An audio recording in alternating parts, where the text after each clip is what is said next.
the global altars descend. While everyone else offers their most valuable possessions, desperate for a white light reward, I toss a single bag of spicy snacks onto the altar. The crowd around me sneers. Just another broke loser begging for attention. But then, the altar erupts with the highest tier red beam, and a mythic grade item that has never appeared before emerges from the light. All because I have awakened a unique grade ability, the Eye of Truth. It lets me see the coordinates and demands of every altar. As long as I offer exactly what each altar wants, I get the highest reward. But just a few hours ago, I was still a corporate slave, drained dry of every penny by my ex-girlfriend. She took the brand new Dior bag I bought her, then climbed into a shiny new Maybach. Walking down the street, I felt like the sky was about to fall. And then, the sky really did roar. A massive boom split the air, and countless altars rained down from above. In an instant, the whole world is bathed in purple light. Suddenly, a sharp pain stabs through my eyes. When I open them again, I see lines of text on a nearby altar. Text only I can read. Altar number 666, connected coordinate, the Endless Abyss. A colossal beast that has devoured all things dwells here. Endless ages have left it bored beyond words. Right now, it craves something that can deliver the ultimate taste shock. A crowd is forming around the altar. A chubby guy steps up. He throws his loaf of bread onto the altar. A moment later, a soft white light blooms from the altar. A glowing fruit then appears. The chubby guy starts panting in excitement and shoves the fruit straight into his mouth. The fat on his body melts away in seconds. He transforms into a chiseled, muscular hunk right before our eyes. The crowd loses their minds. They rush to throw their most valuable items onto the altars. Patek Philippe watches, gold, diamonds. The crazed crowd tosses everything in without a second thought. I watch the scene and almost shout out loud,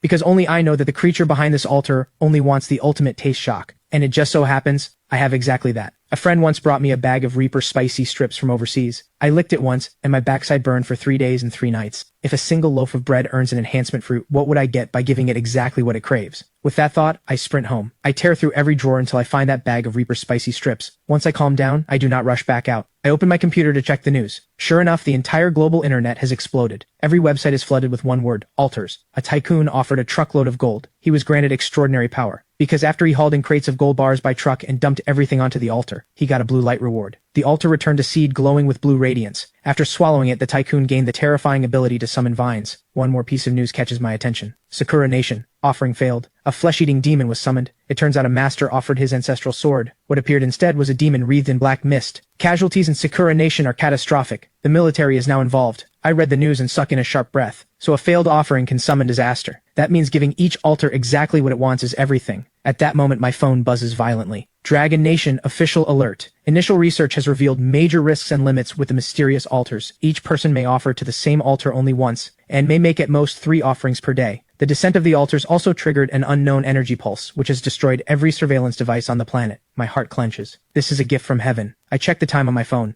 10 p.m. I pack up the Reaper spicy strips. Without hesitation, I sneak back to the plaza. The place is empty now, with only scraps of leftover offerings from the day. I pull the Reaper spicy strips from my pocket and carefully place them on the altar. The altar reacts violently. A red beam of light erupts toward the sky. In an instant, the entire city is bathed in blood-red light. Even residents miles away on the streets are terrified by this earth-shaking sight. And then, I see a massive jet-black egg materialize on the altar. I scoop it up immediately. Without pausing for a second, I vanish from the scene. At the same moment, alarms blare inside the headquarters of the Anomaly Affairs Bureau in the Dragon Nation capital. A stern-faced man demands, "Have we locked the coordinates?" "Reporting, General. Based on the data we collected, we have narrowed down the general area. The location on the map is exactly where I am. The Western District of Riverside City, Dragon Nation. Designate this area as an S-level observation zone immediately. Notify the Riverside City branch. Spare no cost. Find out what that red light was." By now, I have already made it back home. Looking at the giant egg in my arms, I am genuinely puzzled. What is this thing? I cannot exactly crack it open and make golden fried rice. Suddenly, a line of text appears on the shell. Abyssal Dragon Egg. Grade Mythic. Once hatched,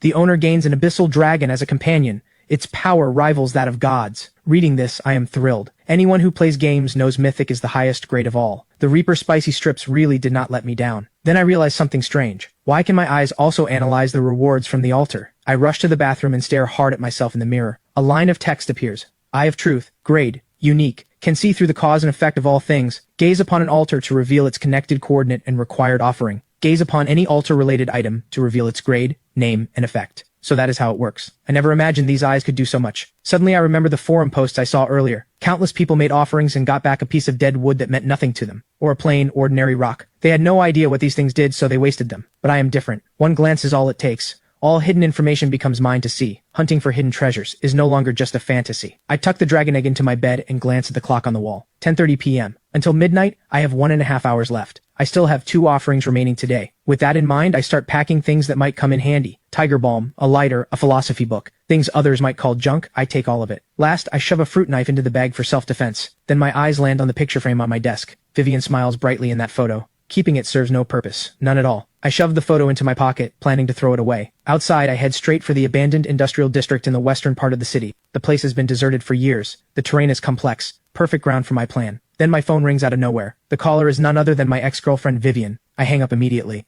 I block her and delete her contact. At that very moment, in a 5-star hotel, Vivian is with Damon. She had assumed I was still hunched in my shabby rental, sulking in misery. Who would have thought the next second her call would be hung up? A nameless rage flares up inside her. How dare a worthless loser she dumped hang up on her? What is wrong, babe? A simple greeting melts away Vivian's anger in an instant. Looking at the man in front of her, she is more than satisfied. He can casually pull out bags worth tens of thousands and watches worth hundreds of thousands. These are the finest offerings of this new era. In the face of such fortune, devotion and vows mean nothing. After all, when she offered the Dior bag I gave her, the altar erupted in soul-stirring green light, and her next 2 offerings also produced that rare green light. Clearly, she is the chosen one of this era. Damon sitting beside her also seems deeply interested in Vivian, but deep in his eyes, there is nothing but calculation. He had only planned to spend a little money for fun. He never expected this woman's luck to be this absurd. 3 offerings in a row, all green light. Keeping her around might prove very useful later. Meanwhile, I have already reached the abandoned industrial district. I have to find 2 suitable altars and make my offerings before midnight. Otherwise the chances are wasted. Just a few steps in, I spot an altar. Altar number 25091. Connected coordinate.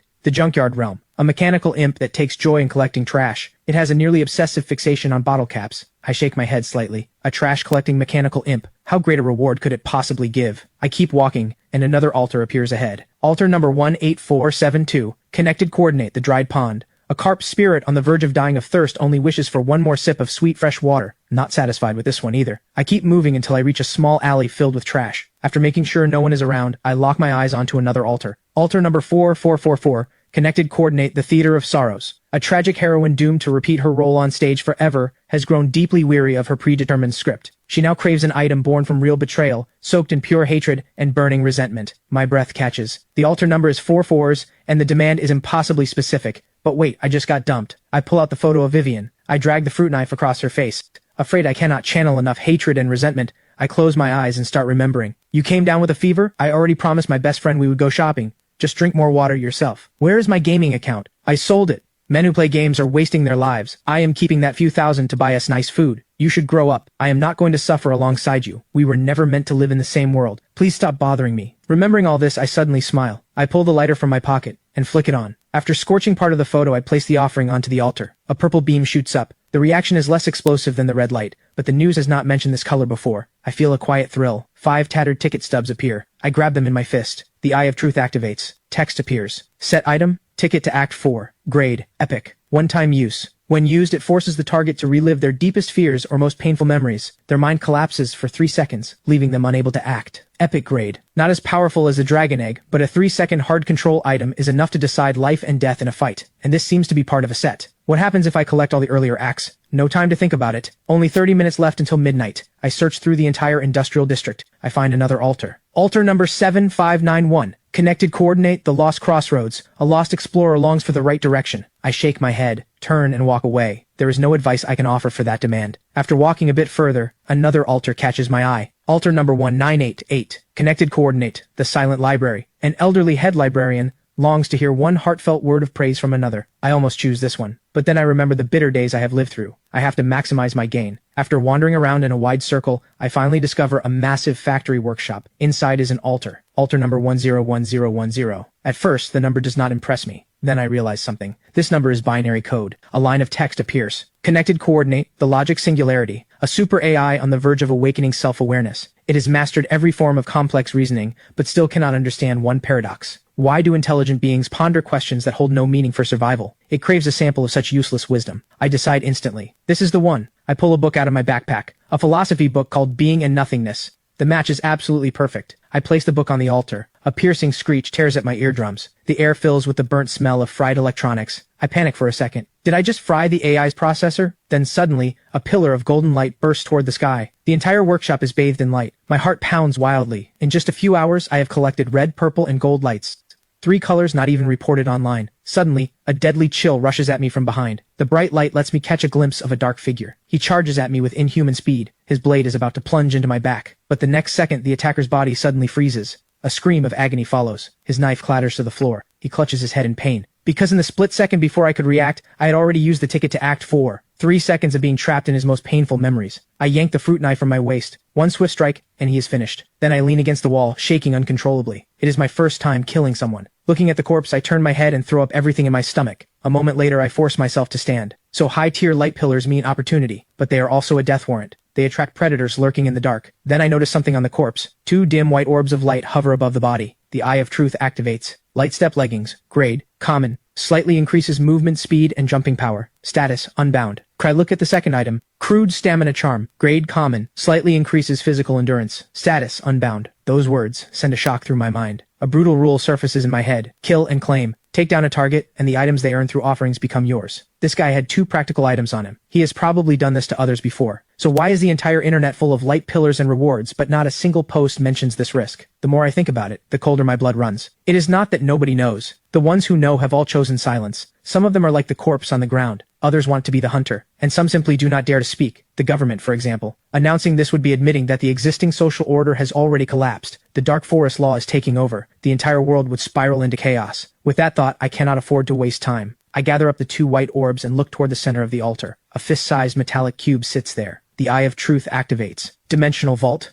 Grade. Legendary. Once bound, the user gains a dimensional space with an initial volume of 1,000 cubic meters. Altar-related items can be stored or retrieved at will through thought. Legendary grade. And a logistics-type item. I immediately think of the dragon egg back at home. Storing it in this space is the safest option. The instant my finger touches the cube, a vast space opens up inside my consciousness. With a single thought, I drop the tickets to Act 4 inside as well. Once it is done, I check my phone. Just past midnight. I sheathe the blood-stained fruit knife and prepare to leave the place. But just 2 steps out, a massive bolt of lightning rips across the sky. Huge raindrops crash down. A moment ago the sky was clear with bright moonlight. How is it suddenly pouring? This rain is wrong. I freeze in place, not daring to make a move. I have an umbrella in my bag, but I have no idea if this rain is dangerous. After all, if altars can fall from the sky, rain that mutates people is not out of the question. I pull out my phone to check. Sure enough, the forums are flooded with posts about the rain. The hot topic minutes ago was offerings. Now it is all people asking, is it raining and thundering on your end too? Guys, this rain is definitely off. Do not let it touch you. Watch out for mutations. Oh no, I got rained on. I have never even held a girl's hand. Please do not turn me into a zombie. Post refresh at lightning speed, and my heart sinks bit by bit. If this rain really does infect people, the consequences are unthinkable. Before I can come up with a plan, a red flagged post makes my heart drop. Holy crap, something huge just happened. The altars are gone. After collecting the red, purple, and gold lights, 3 colors that have never appeared online, I had been getting ready to head home. Then the clear moonlit sky suddenly turned into a downpour. The forums are flooded with posts about the rain, refreshing faster than I can read. But the most alarming post is not about the rain. It is the red-flagged headline. Something big is happening. The altars are gone. I whip my head around to check. Sure enough, the altar behind me has vanished. And to my horror, the corpse from before is also gone. But I am certain no one has been here. The only explanation is the rain. When it falls, the altars disappear. It also washes away every trace of the previous day. Combined with the destruction of all surveillance equipment worldwide, this is the perfect environment for murder and theft. Since the rain itself is harmless, I pull out my umbrella and head home. Not long after I leave, the Anomaly Affairs Bureau arrives at the scene. They quickly locate the workshop where the altar had been. Commander Ryan immediately turns toward the back of his team. A young woman in her 20s steps forward. After her offering yesterday, she gained an ability. Energy Rewind. It lets her sense the residual energy fluctuations in a space. The higher the tier, the clearer the trace. Agent Emily closes her eyes and starts to feel. Suddenly she lets out a stifled gasp and stumbles backward. Ryan catches her instantly. What is it? Emily breathes hard, her voice trembling. This is completely different from the previous scene. That one was a firefly. This is bright as daylight, warm as the sun. A team member cannot help but speak up. Could it be gold light? Ryan's face turns grave instantly. Lock down this area. Conduct a thorough sweep. Report this to headquarters immediately. Tell them I suspect a monster beyond imagination is hiding here. Meanwhile, the moment I get home, I move the dragon egg into the dimensional space. From now on, I never have to worry about it being discovered. If the hatched dragon could fit in there too, that would be ideal. But first, I need to figure out how to hatch it. I remember the blood binding rituals from movies. I decide to try it. I squeeze a drop of blood onto the shell. Suddenly, a line of small text appears on the egg. Hatching condition, absorb a sufficient amount of blood. Close to what I expected, but my own blood will never be enough. I will have to figure something out tomorrow. After all, my mind has been wound tight all day, and exhaustion is catching up. I fall asleep quickly. At 5 a.m., a piercing alarm jolts me awake. The altars have refreshed for real. I open my phone and check the forums. A few conclusions emerge quickly. The pre-dawn gray rain causes no harm to the body. It stops at 5 a.m. sharp, and the altars refresh at that same moment. I plan to head out for breakfast, and at the same time, think about where to find enough blood. I order a bowl of noodles at a small restaurant. I open the forums on my phone. Today, every topic revolves around offerings.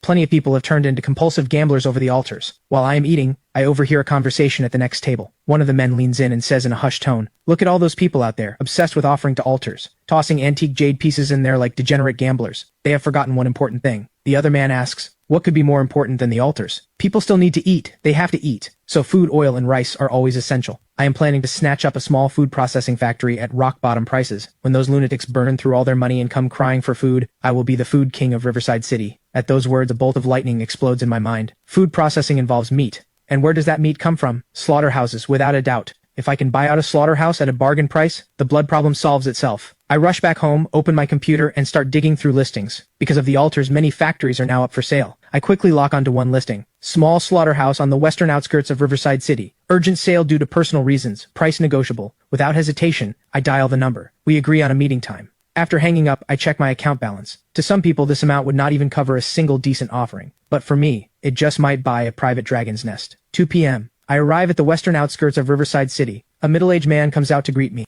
He starts pitching the property. This slaughter line had expensive maintenance done last month. The cold storage refrigeration is top of the line. I just scan the place saying nothing. My cold demeanor makes him uneasy. He tentatively throws out an inflated price. I do not respond. I just shake my head. After some back and forth, I buy the place for 40% of his asking price. He signs the contract and hands over the keys. He also gives me the contact number for a nearby livestock farm. Supply chain problem solved instantly. I do a walkthrough of the property I just bought, then I push open a hidden hatch in the ground. It leads to a worn-down storage room. Suddenly, the eye of truth senses a faint energy fluctuation. I carefully brush aside the dust, and an altar emerges before me. Its surface is blood red, and the sound of a beating heart drifts from it. I force down my fear and activate the eye of truth. A sharp pain shoots through my eyes. Twisted, blood-burning text appears. Altar number 40, connected coordinate, the Crimson Throne. All things are food, until the Crimson Crown is claimed. Special trait 1, eternal altar. This altar exists permanently. It does not count toward the daily offering limit. Unlimited offerings allowed. Special trait 2, Flesh Forge. Any altar reward can be offered here and converted into source blood.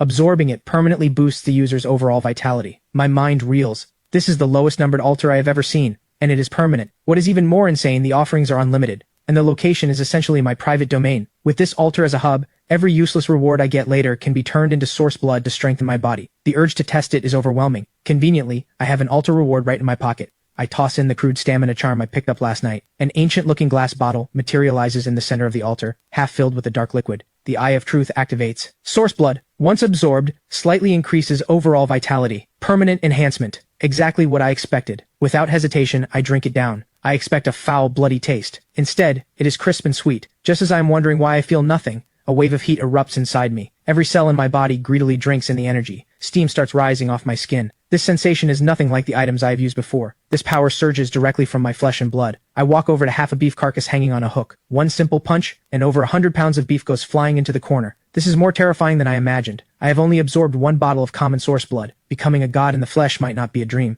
I push down my excitement. Tomorrow I will buy a batch of chickens to hatch the dragon egg. But right now, I need to collect the reward items nobody wants. Countless people have spent fortunes on offerings, only to receive garbage. Those are exactly my target. Gambling is risky. Picking up trash is not. That afternoon, I get in touch with a livestock farm owner, only to run into a new problem. Buying a batch of chickens costs money, and the slaughterhouse purchase has drained my savings. The new era has arrived, but currency still moves the world. So I decide to go on a scavenging run first, and see if I can find any treasures. Now that I have the exclusive Crimson Throne altar, I start hunting for more altars to use up my daily offering limit. But unexpectedly, the moment I reach the wet market, a piercing scream rips through the air ahead. A humanoid creature in tattered monk robes is tearing into a passerby. I immediately activate the Eye of Truth. The carnivore monk, Wrathful One. Ordinary calamity. Falsely accused of stealing and eating mutton, he was beaten to death. He was a temple guard. He hates everything connected to meat offerings. It clicks immediately. Some genius offered meat to an altar and summoned this calamity beast, walking straight into the line of fire. Suddenly, several off-road vehicles roar in. Doors slam open and figures leap out. At the front is Commander Ryan of the Anomaly Affairs Bureau. His face is grim as he barks orders. The scene is locked down within seconds. The crowd is quickly evacuated, but I stay close, not leaving. Ryan glances back at the woman behind him. Commander Ryan, the energy fluctuation is very strong. Be careful. Emily's expression is serious. From behind the cordon, I hear every word clearly. Holy crap. She can sense energy fluctuations. What kind of ability is that? Suddenly, Emily's senses pick up something. She looks straight at me. Our eyes meet. I force down the panic rising in my chest. On the surface, I maintain the curiosity and fear of an ordinary bystander. Emily's brow furrows slightly. She just sensed an unusual energy fluctuation, but it was too faint. She is not sure. Was it just her imagination? Right at that moment, the wrathful monk inside the market lets out a furious roar. Ryan immediately orders his team to lay down suppressing fire, but the monk is completely unaffected by firearms. Seeing this, Ryan shouts, "Squad 2, move!" The words have barely left his mouth when two figures shoot forward, one from each side. One of them moves so fast he leaves an afterimage. He raises a dagger and strikes at the back of the monk's neck. The other lifts a massive iron rack and slams it down on the creature's head. The fierce assault leaves the monk wide open. Ryan seizes the opening and joins the fight himself. His long blade crackles with blinding electricity. A single strike, and the monk's head falls clean off. Watching this, I am genuinely shocked. Their coordination is flawless, and the gap between us right now is enormous. I need to level up fast. The sun is about to set. I decide to find a safer area to search for altars. I head toward the outskirts. Along the way, I see plenty of altars,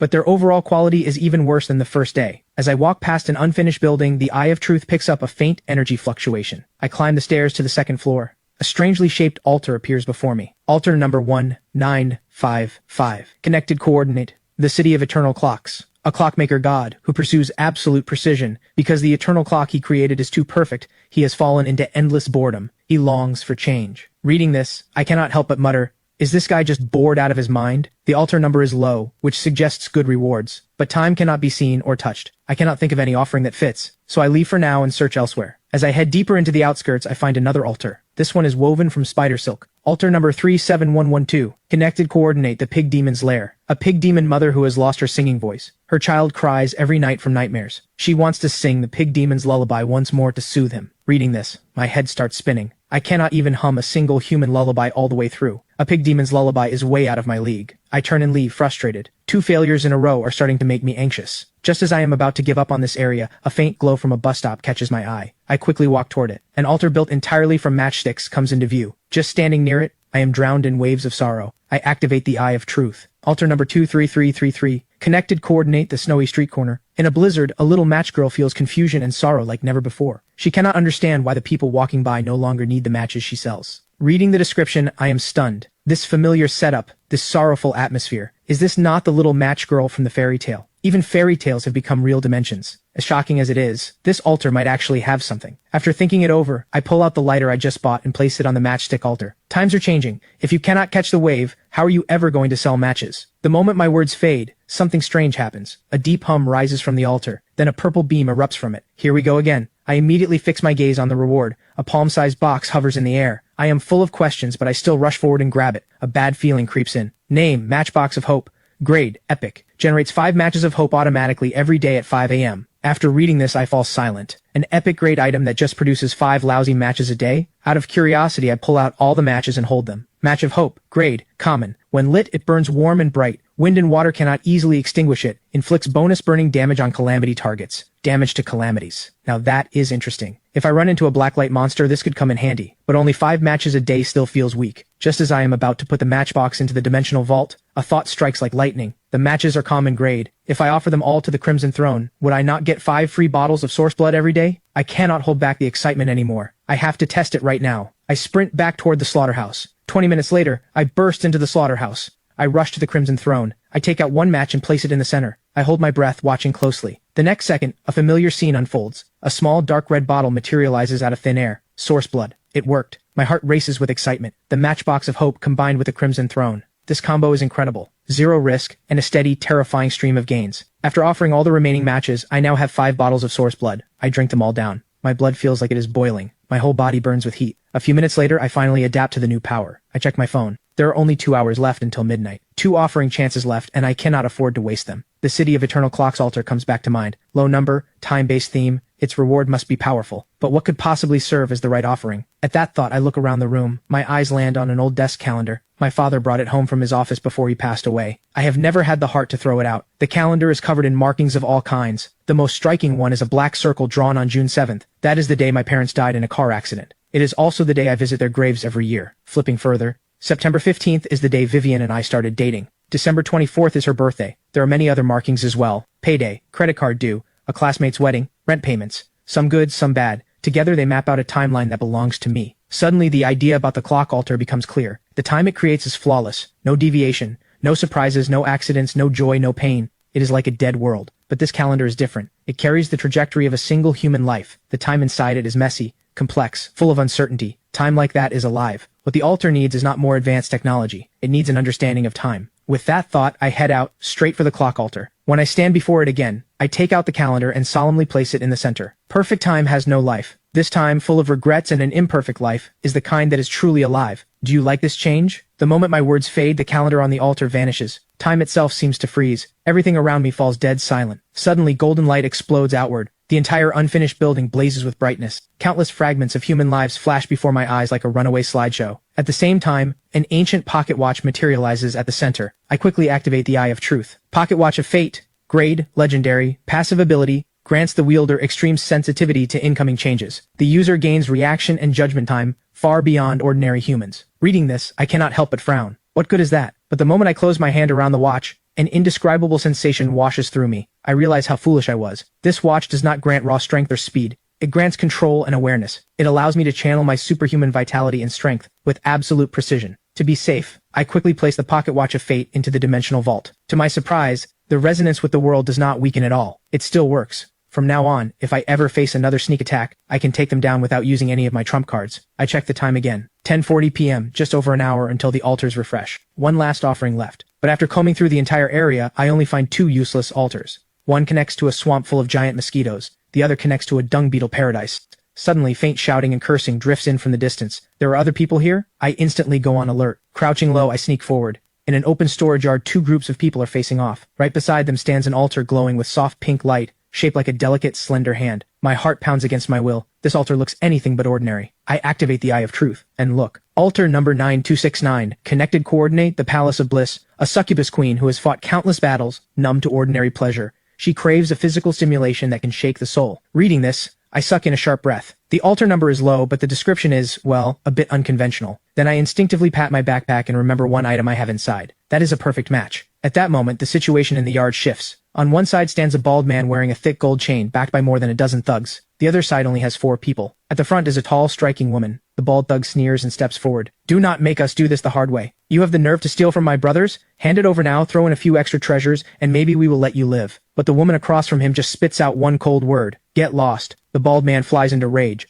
Brothers, get them! Just as the dozen-plus thugs charge in screaming, the 4 on the woman's side instantly form a defensive formation. The woman, dagger in hand, charges right back at the thugs. The others are no slouches either. One of them, a powerhouse type, swings a steel pipe with brutal force. The other 2 strike at the legs and groin. The thugs start losing ground fast. The bald man roars in fury and unleashes a kick at the powerhouse fighter. The man spits blood instantly and flies a few meters back. With the bald man joining the fight, the tide turns instantly. The woman's allies are cut down one after another. The bald man corners the woman against a shipping container. She does not back down. A flash of cold ferocity crosses her eyes. All of you, die. The bald man senses danger and tries to retreat, but the woman crushes a flesh bead in her hand. Black mist sweeps across the entire yard. From within emerges a creature over 3 meters tall. Holy crap. A black light monster. The thugs freeze in horror. But what happens next is even worse. The monster turns the moment it appears and immediately rips the closest powerhouse fighter in half. The bald man is scared out of his wits. She is insane. That woman is completely insane. She kills her own people. The thugs scatter, but the monster has already surrounded them. A one-sided slaughter begins. I watch from the sidelines, my heart pounding. This woman is genuinely ruthless.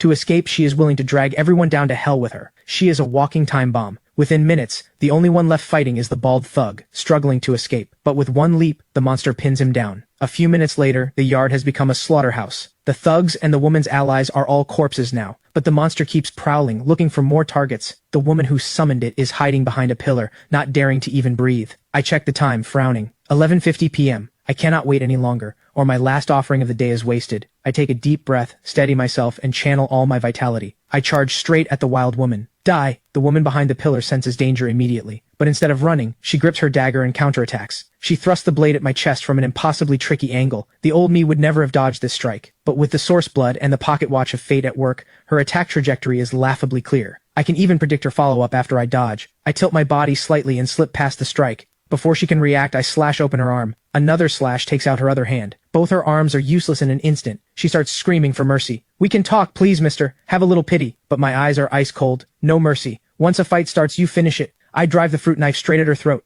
There is no way she can dodge this. But just as the blade is about to touch her neck, the woman screams, and with a loud pop, she explodes into a cloud of blood mist out of nowhere. My blade cuts through empty air. After the mist clears, the woman is gone without a trace. I am stunned. She did not die. She escaped right in front of me. What kind of insane ability is that? I had assumed she would be an easy kill tonight. I never imagined this world could be so deep. A survival skill like this is something I have never even heard of. Still, she will not dare come back anytime soon. Right at that moment, a roar mixed with rushing wind snaps me back. The blacklight monster has spotted me. Just as its claws are about to rake across me, I take a small step back and evade the strike. Using the brief opening when its attack misses, I slice a gash across its leg with the fruit knife. The monster howls in pain and counterattacks. But every move it makes looks like slow motion to me. The prediction granted by the pocket watch of fate is just too strong. Within a few exchanges, I use my superior footwork and speed to leave it covered in wounds, but I cannot find its fatal weakness. As I keep dancing around it, I activate the Eye of Truth. The back of its skull glows red. That is the spot. I use the light step leggings to leap high into the air. I drive the knife into the back of its skull with every ounce of strength I have. Its massive body crashes to the ground.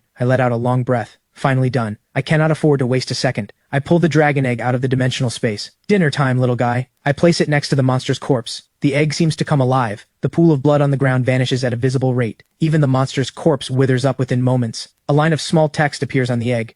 Hatching progress, 2%. My heart races with excitement. The breeding strategy works. I am thrilled. I place the dragon egg back at the spot where the two groups fought. Within moments, the egg drains every drop of blood from the ground. A few scattered orbs of light pop up beside the corpses. I scan them briefly. Nothing valuable. I toss them all into the dimensional vault. Once I get back, I will convert them into source blood. This haul is a jackpot. With everything done, I turn my eyes toward the seductive succubus altar. Craving stimulation, my succubus queen? Then feel the charm of fire and ice. I pull out the tiger balm. I place it on the altar. The jade hand seems to come alive. A purple light quickly wraps around me. With a stimulant this intense, I figured it would at least trigger a red mythic light, but all I get is purple. Looks like this queen has seen way too much in her time. But the next second, something strange happens. The purple energy does not fade. Instead, it gathers on the altar into a human shape. A blurry figure slowly emerges. I instinctively grip my knife, but what appears is a stunning female figure with a perfect body. A pair of delicate little demon horns sit on her head. Behind her, a tail with a heart-shaped tip sways gently. A living, breathing succubus. Her dreamy gaze locks onto me. Mortal, you have pleased me. As your reward,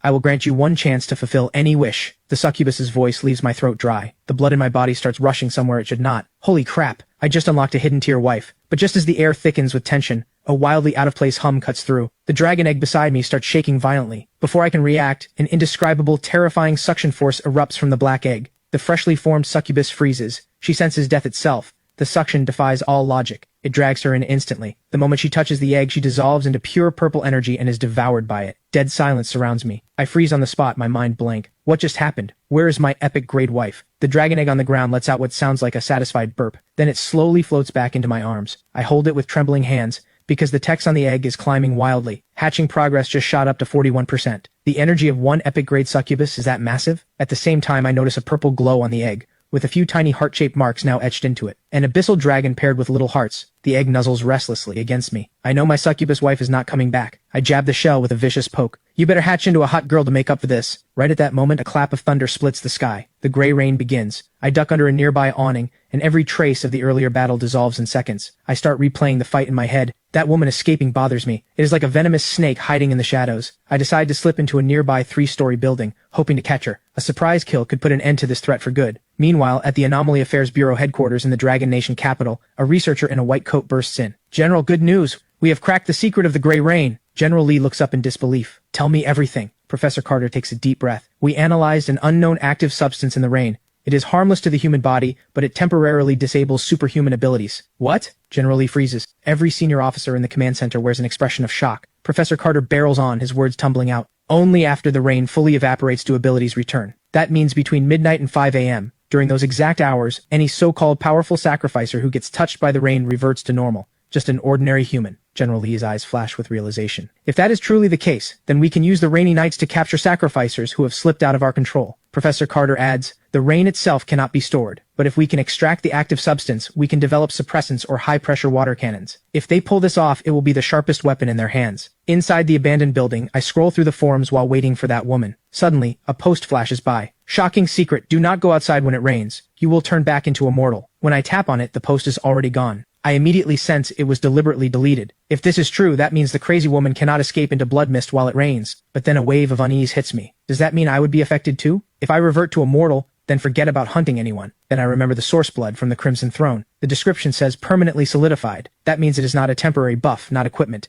It is my own strength. The rain can strip away armor, but it cannot dissolve muscle. The dimensional vault is also a sealed space. It should not be contaminated. And the pocket watch of fate is inside the vault, so my perception ability stays intact. Under the gray rain, while everyone else gets reduced to weaklings, my own weakening is barely noticeable. Does that not make me the only god of this rainy night? My heart is about to burst. I have to test this. Right now, I stand in the gray rain that everyone else fears, a grin on my face I cannot even hold back. This rain can wipe out every superhuman ability, but it cannot touch the body enhancement from the source blood. While every other ability user gets reduced to weaklings, I am the only god of this rainy night. Meanwhile, the woman who witnessed my terrifying power has just escaped back to her mansion, using her blood escape ability. Her men in black, seeing her in this state, panic immediately. A butler rushes over. "Miss Scarlet, how did you get hurt this badly? Where are the others?" Scarlet's eyes are filled with terror. "They are all dead. Even I almost got killed by that stranger. He is terrifyingly strong." Orders the butler to bring a sketch artist. She is desperate to capture my face on paper. Meanwhile, the moment I get back to the slaughterhouse, I dump all my collected items into the Crimson Throne. These items lose their effect under the gray rain. Better to convert everything into source blood for personal enhancement. After downing all 4 bottles of source blood, I head inside and crash. At 5 a.m., I wake up right on schedule. I had already arranged things with the farm owner last night. The first batch of chickens has already arrived. I turn into a ruthless machine and start processing. After 500 chickens are fully consumed,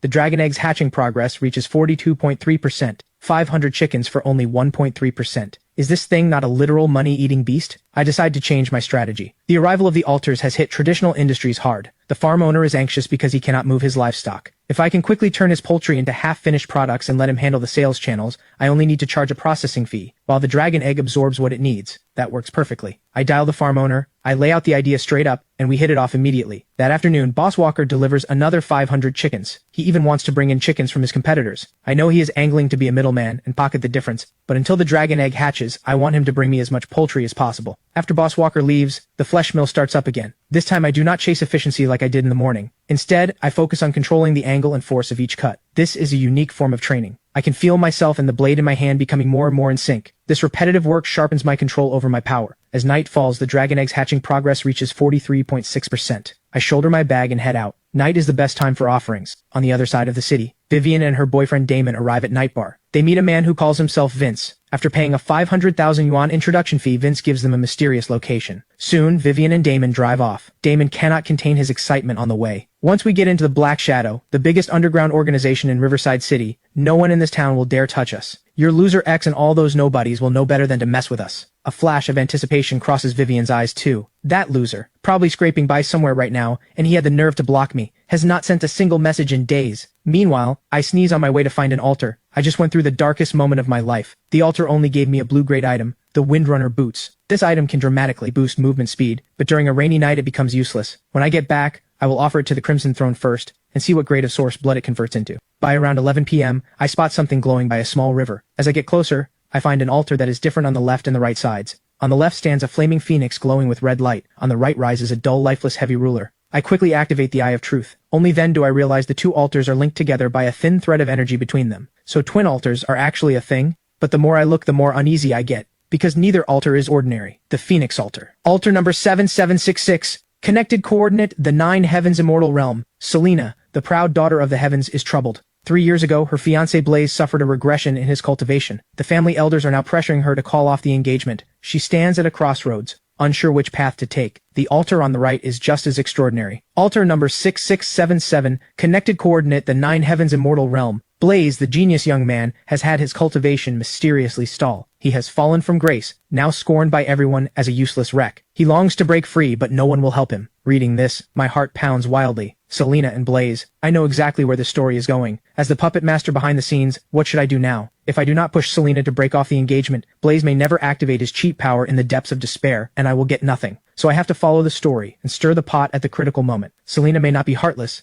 but the pressure from her family has already planted the seed of breaking it off. So let this breakup come even more violently. Driving Blaze to the edge maximizes the reward. I quickly grab a pen and paper and start fanning the flames. Selena, how can a phoenix flock with sparrows? The path of cultivation is brutal. He can no longer keep pace with you. To reach the summit, you must first cut what holds you back. I place the paper into the phoenix altar. The altar produces a gentle suction, and the paper vanishes. A vision screen suddenly appears on the altar. Selena is sobbing uncontrollably, clutching her engagement token from Blaze. Outside her door, the family elder's cold voice rings out impatiently. Selena, stop being stubborn. The ancestors have decided. The Blaze family is no longer worthy of marrying into the Nalan family. She bites her lip hard. At that moment, a red feather flies in through the window and lands on her hand, carrying a slip of paper. After reading what is written on it, she suddenly trembles and whispers to herself, "How can a phoenix flock with sparrows?" The confusion in her eyes vanishes. Her phoenix bloodline begins to boil. She crushes the jade pendant in her hand and walks off with the elder, heading to the Blaze household without looking back. When the vision fades from the altar, I have officially become the mastermind behind the breakup. But no reward appears on the altar. Does the system require both sides to play out first? I turn my eyes to the heavy ruler altar. I pick up the pen again and write another message. A tiger on flat ground does not bow, just waiting for the wind to rise and laugh at the mountains and rivers. Fortunes rise and fall, never look down on a poor young man. After writing it, a surge of hot blood rushes to my head. I slap the note onto the altar. With a thunderous boom, the karmic vision this time bursts forth even more violently than before. Inside the Blaze family hall, the atmosphere is suffocating. Selena's expression is ice cold. Even the elder behind her wears nothing but contempt. The Nolan family hereby declares the engagement with the Blaze family officially broken. A toad lusting after a swan. Do not even think about dragging down the future of our holy maiden. The mockery from the crowd makes Blaze clench his fists. Endless humiliation surges in his chest. He looks towards Selena standing nearby, his eyes resolute. Fine. Then today I divorce you. From this day forward, we have nothing to do with each other. Afterwards, Blaze stands on the back mountain, roaring at the sky. Just as he is about to break, a slip of paper carrying my will drifts down and lands right on his face. He freezes for a moment. He unfolds it, and overly dramatic words leap into his vision. Fortunes rise and fall, never look down on a poor young man. Blaze's body trembles violently. The flame in his heart, almost extinguished, suddenly flares back to life. My fate is mine, not the heavens. I, Blaze, will never sink into oblivion. Just as his fierce conviction reaches its peak, the black ring on his right hand bursts with brilliant light. An aura that has slept for ages awakens from within. Little one, you have suffered all these years. Outside, the vision screen shatters in that instant. A surge of energy crossing time and space slams into the altar. The reward this time is going to be earth-shaking.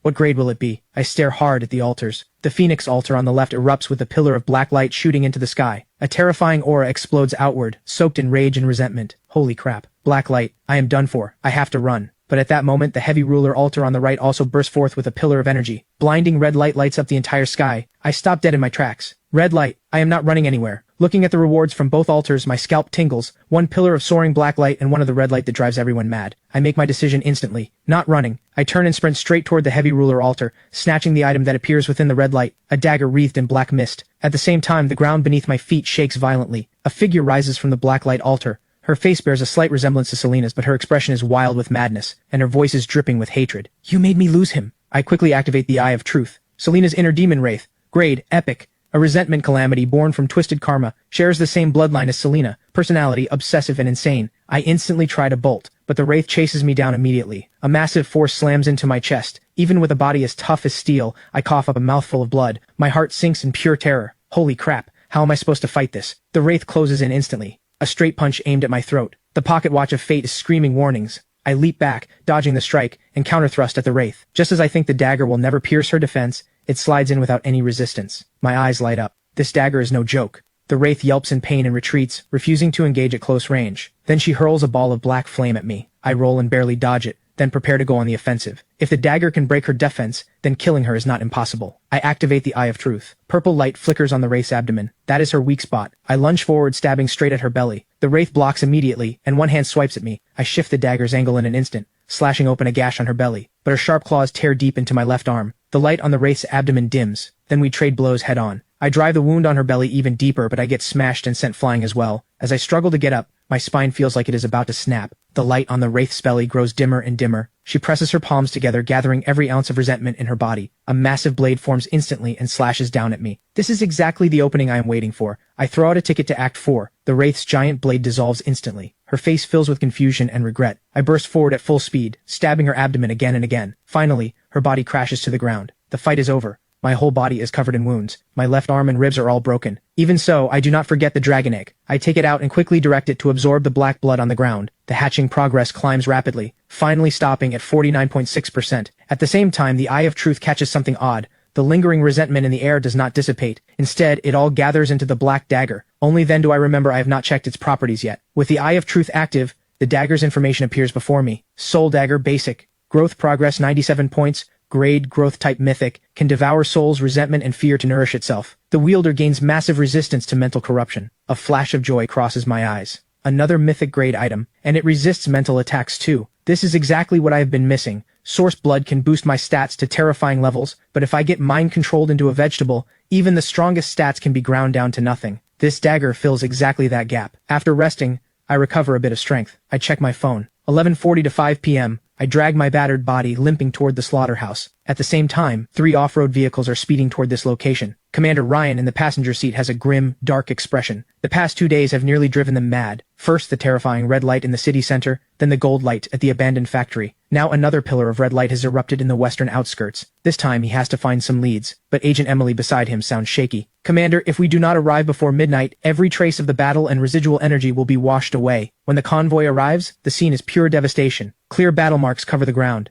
Not far away lies a body that is neither human nor demon. Ryan immediately orders his team to gather evidence and signals Emily to use energy rewind. Emily steps forward briskly, presses her palms together, and closes her eyes. As soft blue light spreads outward just as a vision is about to appear, right before her eyes, her body suddenly jolts. She spits out a mouthful of blood and collapses backward, unconscious. Ryan is shocked and immediately catches her. At the same time, scattered raindrops begin to fall, and a bolt of lightning splits the sky. Midnight has arrived. Every clue is washed clean by the gray rain again. The altar and the blood on the ground all vanish. Fortunately, a team member rushes over to report. We collected a few drops of blood. Ryan grits his teeth. Report this to headquarters immediately. Notify everyone, all hands on deck tonight. Meanwhile, I finally make it back to the slaughterhouse. My injuries forced me to take over 2 hours just to walk back. The first thing I do is offer the Windrunner boots to the Crimson Throne. A brand new bottle of source blood appears. Grade, uncommon. Once absorbed, significantly increases overall vitality. Permanent enhancement. Seeing the words significantly increases vitality, I get a little excited and down it in one go. Shakes violently. A surge of power rampages through me. My bones and wounds regenerate at a furious pace. This uncommon source blood is the ultimate life-saving elixir. Moments later, my wounds start to scab over. I take out the dagger again. Tonight's battle has forged a bond between me and this weapon. Starting tomorrow, I have to keep slaughtering chickens. Every chicken I kill from now on will sharpen my striking technique, boost the dragon egg's progress, and improve the dagger's growth. A true 3-in-1 perfect cycle. The next morning I find that my wounds have nearly fully healed. I take out 5 fresh matches and offer them. After drinking down the 4 bottles of source blood,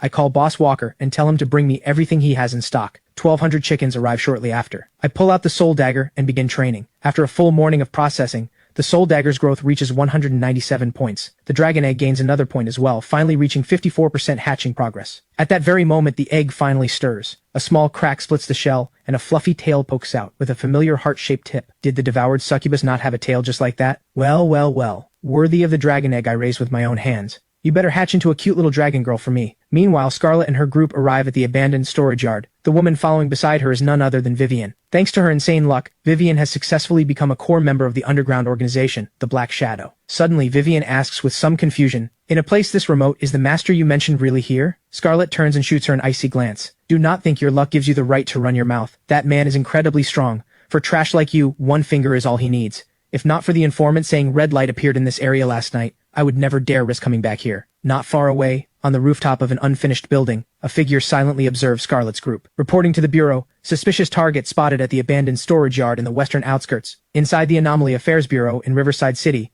Commander Ryan hears the report. A flicker of relief crosses his grim face. Finally, a lead. After acquiring both the mythic grade dragon egg and the dagger, I finish processing 1,000 chickens in just one morning. The soul dagger and the dragon egg's progress have both surged. I am in a great mood, ready to head back into the city and find chances to make offerings. But just as I step into the bustling pedestrian street, a piercing, despairing scream tears through the air. A middle-aged man clutches an empty box, wailing, "My wife left me. My daughter does not even recognize me. What is the point of living anymore?" The security captain beside him looks annoyed. "You think this is a wishing well? When you were gambling like a degenerate, did you ever think about the consequences?" The crowd around the man is buzzing with chatter. From their words, I piece together what happened. The man sold his house, bought a jade pendant, all for this one offering today, and the altar gave him back a useless wooden stick. I turn my gaze to the altar that caused the tragedy. It has a strange shape and glows with gold light. No wonder it tempted the man to gamble everything here. I activate the Eye of Truth. Altar number 17626. Connected coordinate the goblin's abandoned vault. A goblin collector who has grown tired of gold and jewels longs to collect the most advanced technological creations in the world. Reading this, I cannot help but smirk. The jade thumb ring this man went bankrupt to buy was offered to a goblin obsessed with tech. This ending was written from the start. The security captain signals his men to drag the man away. Suddenly, an arrogant voice cuts through the crowd. "Hold on." A stunningly seductive figure walks over. None other than Vivian herself. She lifts her chin, basking in the greedy stares around her, then glances at the middle-aged man. "If you die, you really lose everything. Want to get back what you have lost?" Hope flares in the man's eyes. "Yes, I want to. Whatever you want me to do, I will. If you want offerings every day to gamble with, then come with me." Vivian snaps her fingers. Several bodyguards behind her instantly hoist the man up. The crowd is stunned. Is this beauty here to do charity? Was it not always rich men keeping innocent girls? Why is this the reverse? Two thugs on the edge of the crowd hear the chatter and snort with laughter. You all do not get it. This is called farming. Plenty of people have no money for offerings, but others have all the money in the world, and only a limited number of daily offerings. That is where these farmed losers come in. Everything they get from offerings goes to the top. If they pull good items, they get fed feasts of land and sea, living the high life. If they fail to pull anything good, they get squeezed until completely useless, drained to the last drop, hence the name, human slot machines. I hear every word clearly from the side, but other people's fates are not my concern. Just as I turn to leave, a voice rings out behind me. Hey you, wait! I recognize Vivian's voice, but I do not respond. I keep walking.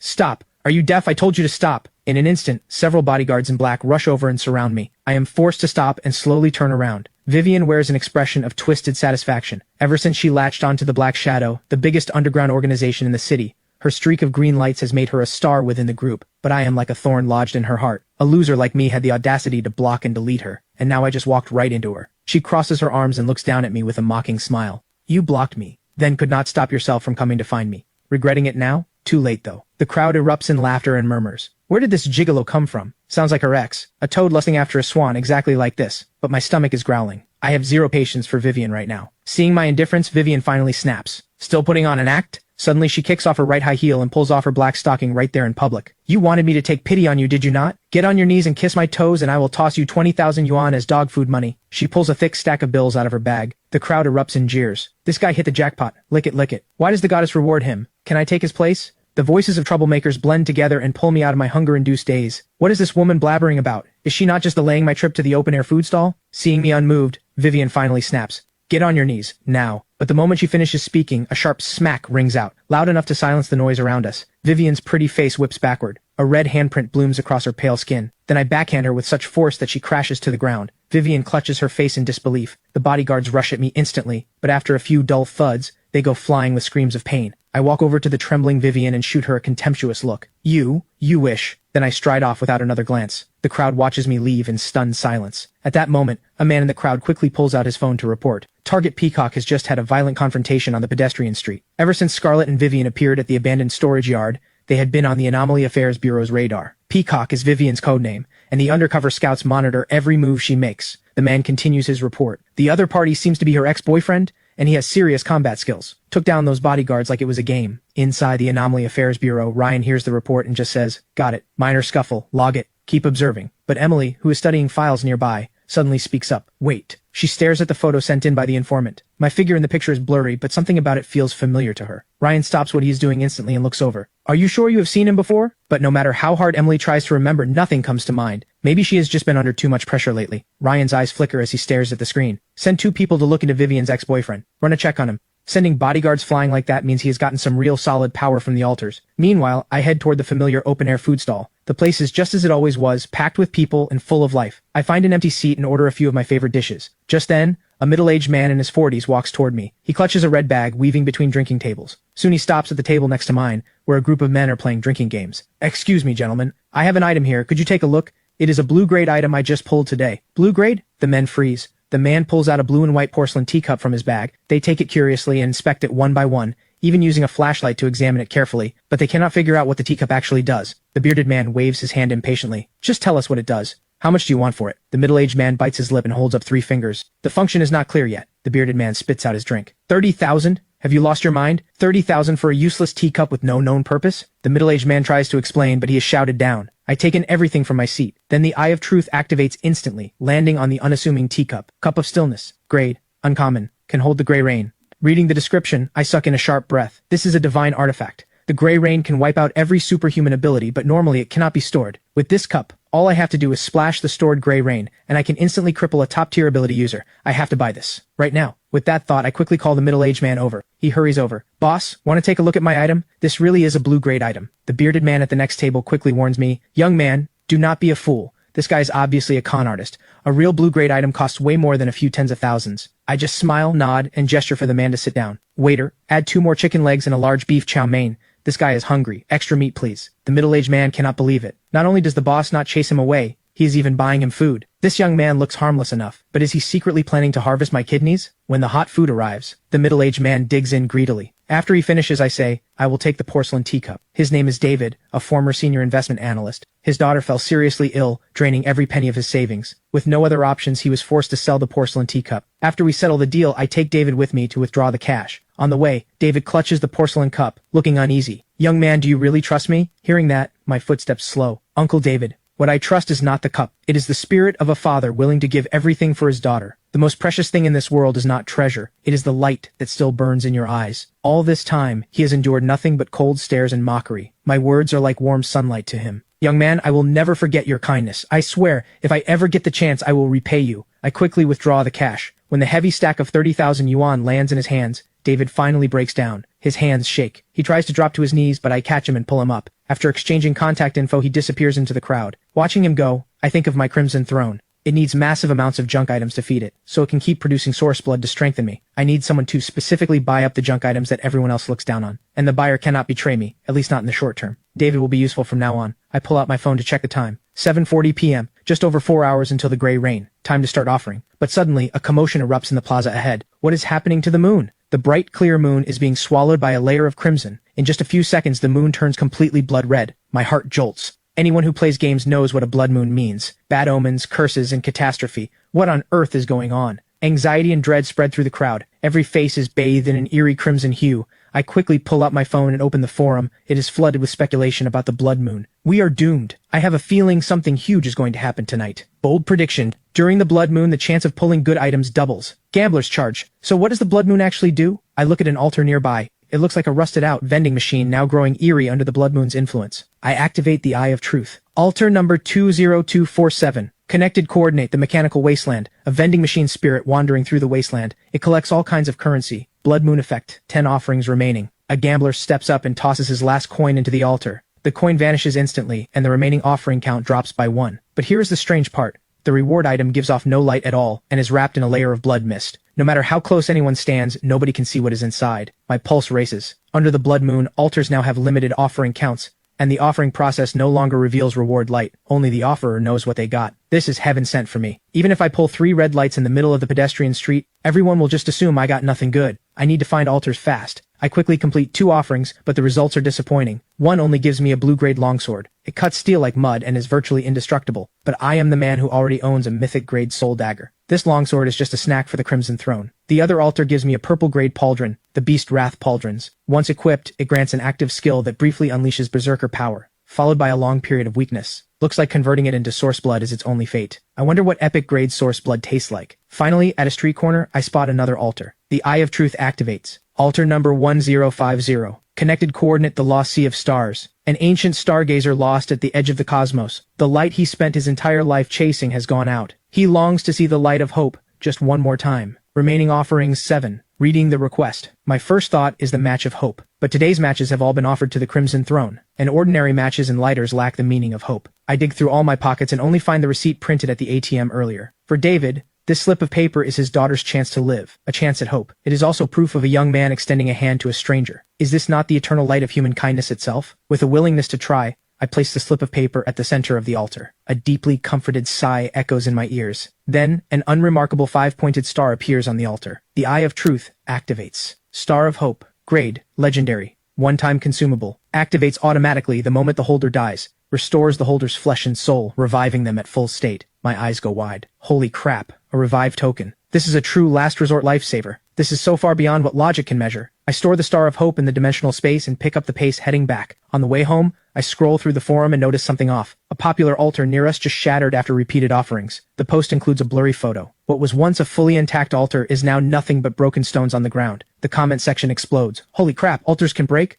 Someone here did the math. It looks like 10 offerings will destroy them. Out with the old, in with the new. Destroy them all. Maybe better ones will come. Two sides argue back and forth, and the government remains silent. Looks like the higher-ups have also been caught off guard by this sudden turn of events. This proves the blood moon is no joke. Whether the breaking of altars is a blessing or a curse remains unknown. I need to convert my new gear into real solid power. On the way back, I noticed several altars with no offerings made yet, still at 10 remaining. The outskirts really do have fewer people. The moment I get back to the slaughterhouse, I offer the blue-grade longsword to the Crimson Throne. After downing the uncommon source blood, I take out the epic-grade pauldron. The Crimson Throne actually trembles. A bottle of purple source blood appears. Source blood. Grade. Epic. Once absorbed, dramatically increases overall vitality. I tilt my head back and chug it down. Epic source blood is nothing short of a nuclear blast. Terrifying energy detonates inside my body, and my muscles surge and reform with terrifying intensity. So this is what an epic grade source blood feels like. I feel like I could punch through the basement wall right now. I check my phone. 11:59 p.m. I open a live stream to see if anything changes after midnight. In the live stream, a man is standing in front of a food-themed altar made of various materials. I thought this food altar would drop me some crayfish or something, but ever since the blood moon arrived, the only difference is that the altar did not disappear.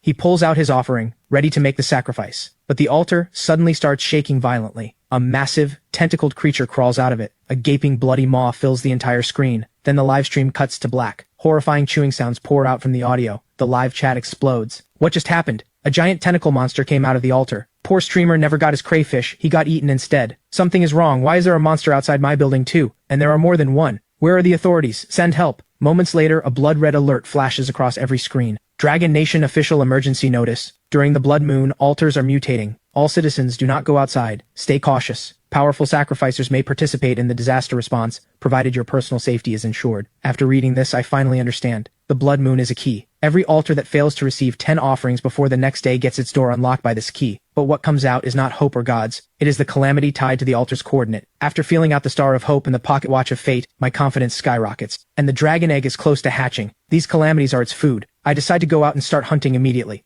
I step outside, ready to slaughter calamities. I quickly spot an altar nearby, with a woman in a blood-red cloak standing beside it. The Eye of Truth activates. The Witch, grade common. Just as I thought, the first blood moon's monsters are all low grade. I sneer and creep up behind her. The soul dagger flashes cold, and I successfully pierce her heart from behind. A piercing scream tears through the night. The witch dissolves into a pool of black blood. At the same moment, the altar beside her bursts apart. Among the rubble, a small glowing object appears. Altar fragment. Used to maintain the normal operation of altars. I have no idea what it does, so I just toss the fragment into the dimensional vault and pull out the dragon egg. The egg quickly drains every drop of the witch's blood. The hatching progress climbs from 54% to 55.8%. The lingering black mist also gets absorbed by the soul dagger right then. Its growth progress reaches 214. Way better than slaughtering chickens. This blood moon is basically a high-level XP grind. I am grinding all night. After searching a bit, I lock onto my second target. Giant trash beast, grade common. One punch ends the fight. I pick up another altar fragment. The more I kill, the more excited I get. For the weak, the blood moon is a disaster. But for me, the opposite. These calamities and shattered altars are once-in-a-lifetime resources. Suddenly, my brow lifts. Up ahead, a creature covered in bone spikes is excitedly gnawing on an altar. The Bone Demon. Grade. Elite. Finally, something different. Elite grade means green grade rewards.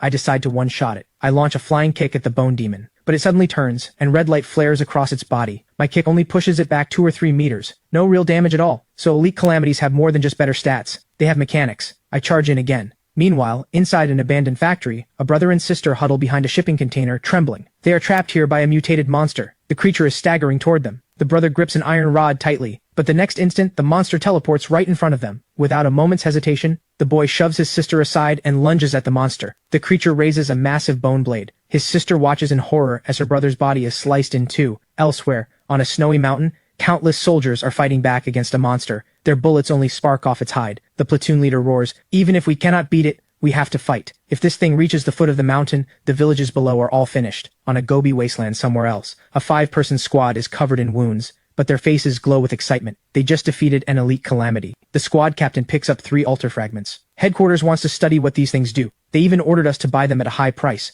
Tonight we need to push harder. The red-haired woman beside him sneers. A squad as strong as ours took all night to get 5 fragments. Even the government elites cannot do better than us. Headquarters does not actually think these fragments are easy to get, do they? Meanwhile, on the other side, I wipe the sweat off my forehead and grumble that I just wasted my time. The bone demon has been smashed to pieces, but it did not bleed a single drop. Useless for raising the dragon egg's hatching progress. What a rip-off. After picking up 3 altar fragments, I melt back into the night. If I push harder, maybe my little dragon girl will hatch tonight. By the time I have completely cleared this entire area, the dragon egg is almost ready to hatch, but there is not a single monster left in this zone. I replay the night in my head. Common calamities get crushed in front of me. Only elites with mechanics can put up even slight resistance. One iron giant could actually shrug off the soul dagger, immune to all slashing and piercing damage, but once I figured it out, I just laughed and reduced it to scrap with my fists. There was also an elite nightmare. Its mechanic was creating illusions. I appeared inside a love hotel, and the moment I opened the door, I saw Vivian and her rich boy boyfriend in the middle of a heated scene. It did not faze me at all. One slash sent them off as lovers in the underworld. The nightmare lost its powers, and I crushed it with one hand. Suddenly, I sense something. I look up at the sky. The red on the moon is fading fast.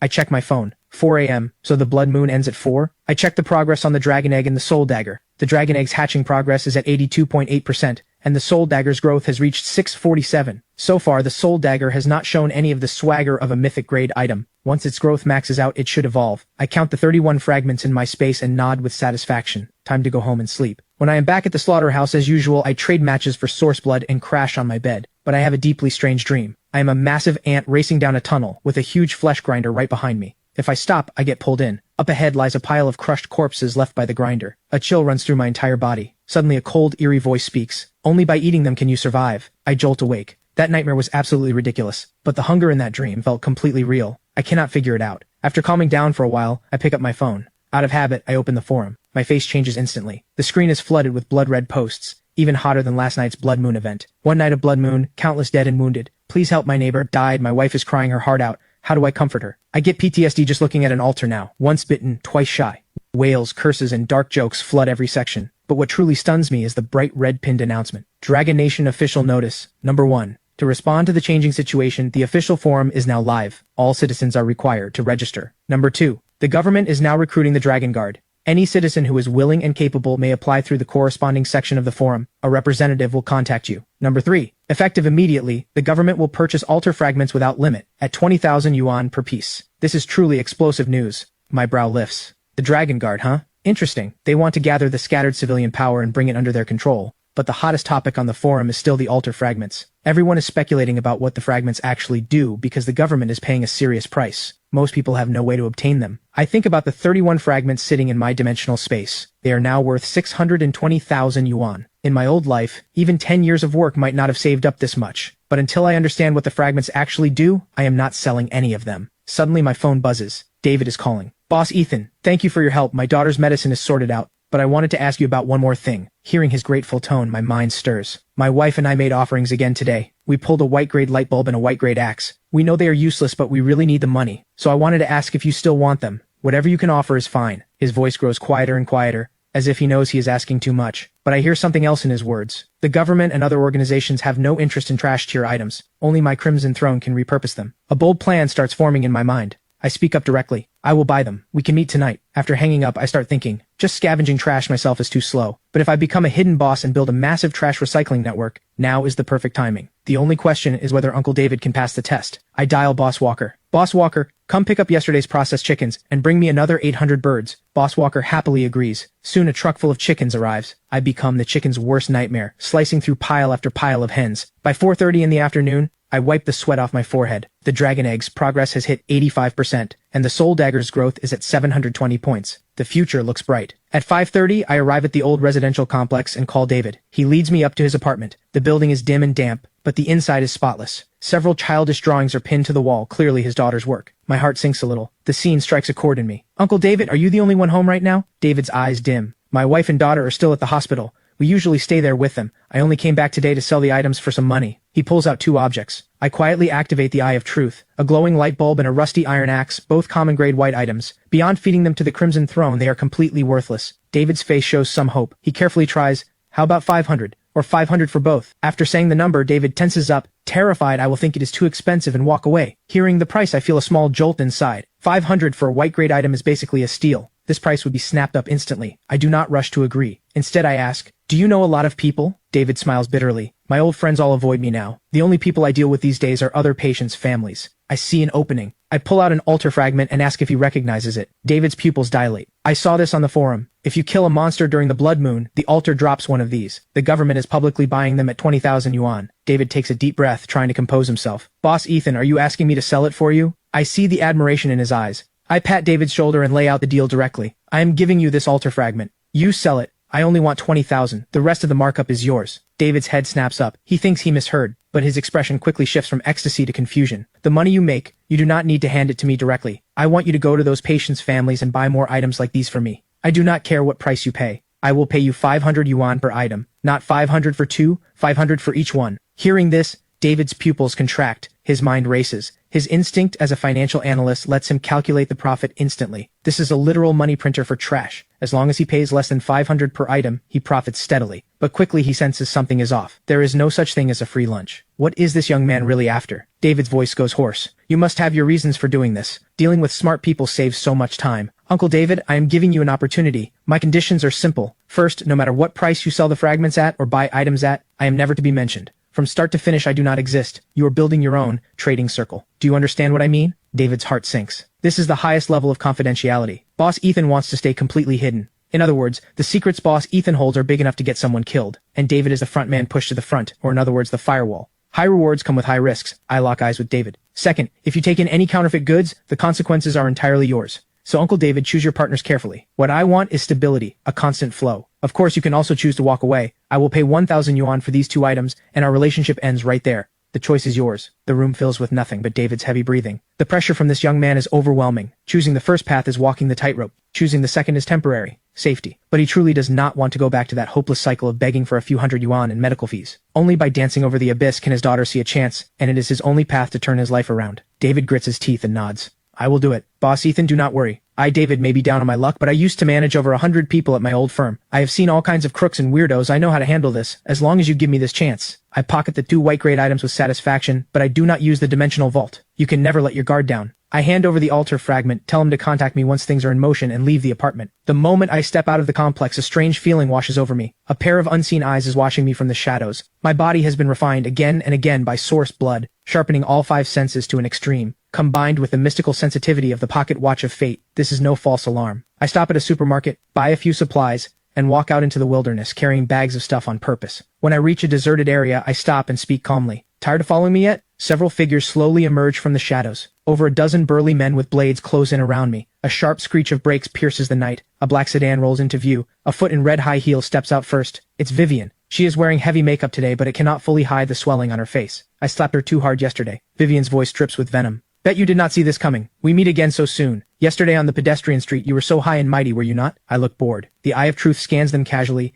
Every item on every man in front of me becomes crystal clear. All worthless trash, a pile of white-grade junk, and they think they can mess with me? The strongest among them is the scarred man at the front, wearing green-grade strength bracers. Something is better than nothing. Seeing my dismissive gaze, the scarred man roars in fury. His blade slashes down with green light. Seeing me not even flinch, his contempt deepens. This idiot actually thinks he can take my blade head on? With this strike, forget a person, even a bull would be cleaved in two. But the next second, the savage grin on his face freezes solid. I do not even blink. 2 fingers casually pinch the sharp blade in place. The entire scene goes dead silent. Before he can even react, the scarred man flies backward like a kickball. His ribcage shatters. Killed instantly. The dozen-plus thugs who were vicious a second ago all freeze. One punch. The blonde punk closest to me reacts first. Terror sends him scrambling for his life, but a calm voice whispers in his ear. Running? An afterimage flashes through his vision. The blonde punk's body jerks rigid. He mechanically lowers his head. A bloody hole has appeared in his chest out of nowhere. Black mist swirls around the soul dagger in my hand. Its growth progress jumps to 721. The remaining men see this and bolt in terror. Their last sliver of hope evaporates. This is not a fight. This is a slaughter. I am the Reaper,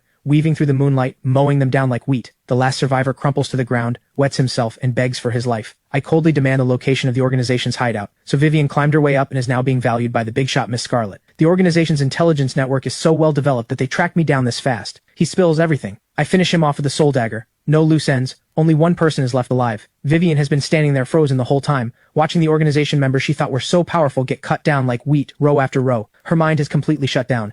Everything in front of her is beyond comprehension. This is Ethan, the same one she kicked aside, the pathetic loser who was supposed to scrape the bottom forever, with no chance of ever rising up. I step toward her, one slow step at a time. Vivian finally snaps awake and lets out a piercing, distorted scream. She crawls backward on all fours, like an ugly maggot scrambling away as fast as she can. Ethan, please, I was wrong. I really was wrong. We used to be so close. Please, for old time's sake, just spare me this once. If you let me go, I will do anything you want. I can give you money items. I can pull green light every day. I can be your girlfriend again. I will listen to everything you say. She begs incoherently. A complete mess. I stop right in front of Vivian, my eyes utterly cold. Vivian, do you remember what you did to me yesterday on the pedestrian street? Vivian's body jerks. Of course she remembers. I extend my foot, motioning her to come closer. Vivian shudders. It is humiliating, but compared to dying, it is nothing. And just as she inches closer, 2 sharp cracks of breaking bone explode through the night air. I stomp on her arms and snap them both. Then I stare into her eyes. You may be willing, but I find you filthy. The soul dagger lunges forward. A bad feeling washes over me. Blood mist erupts, and Vivian's body simply vanishes. Another blood escape. The second time. Just as I am about to deliver the killing blow,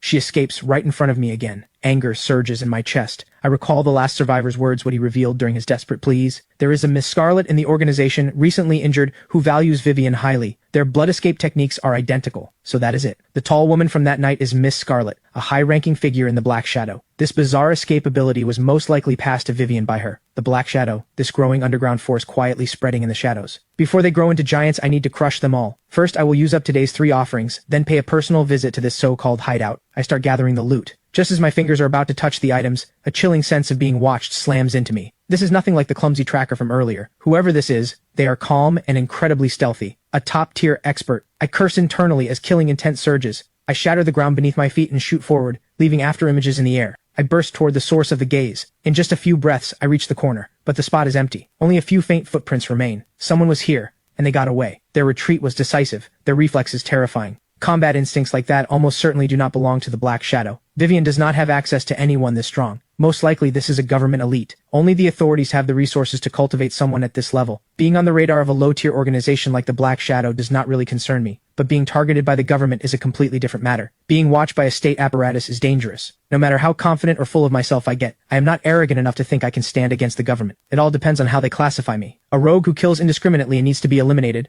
or a civilian-level powerhouse worth recruiting and using. I let out a soft chuckle and continue collecting the loot. 2 kilometers away, the scout agent Panther leans against a cold wall, drops of sweat falling. This sweat is not from running. It is from fear. That ghost-like speed, that explosive raw power, and those cold, emotionless eyes. How did he detect me? No target has ever spotted me before. Inside the Anomaly Affairs Bureau, he is the top tracking and counter-tracking expert. No, he has to report this immediately. This is Panther, requesting immediate extraction. The target spotted me. He almost caught me. What? Commander Ryan and every staff member listen in stunned silence. The Bureau goes dead quiet. Even Panther, normally cold and composed, lost his cool over a single target. I only got 1 photo. I am sending it back. Take a look. Ryan and the others immediately view the photo on the big screen. This time the angle is clear. Not just a side profile. Emily stares hard at the screen, her pupils contracting. I remember now. The abnormal energy fluctuation I sensed at the wet market that day was him. I thought it was just my imagination. Leftover energy from the wrathful monk. Ryan's face turns grim to the extreme. So he was already watching us back then? Suddenly, a quiet voice speaks up. Everyone turns.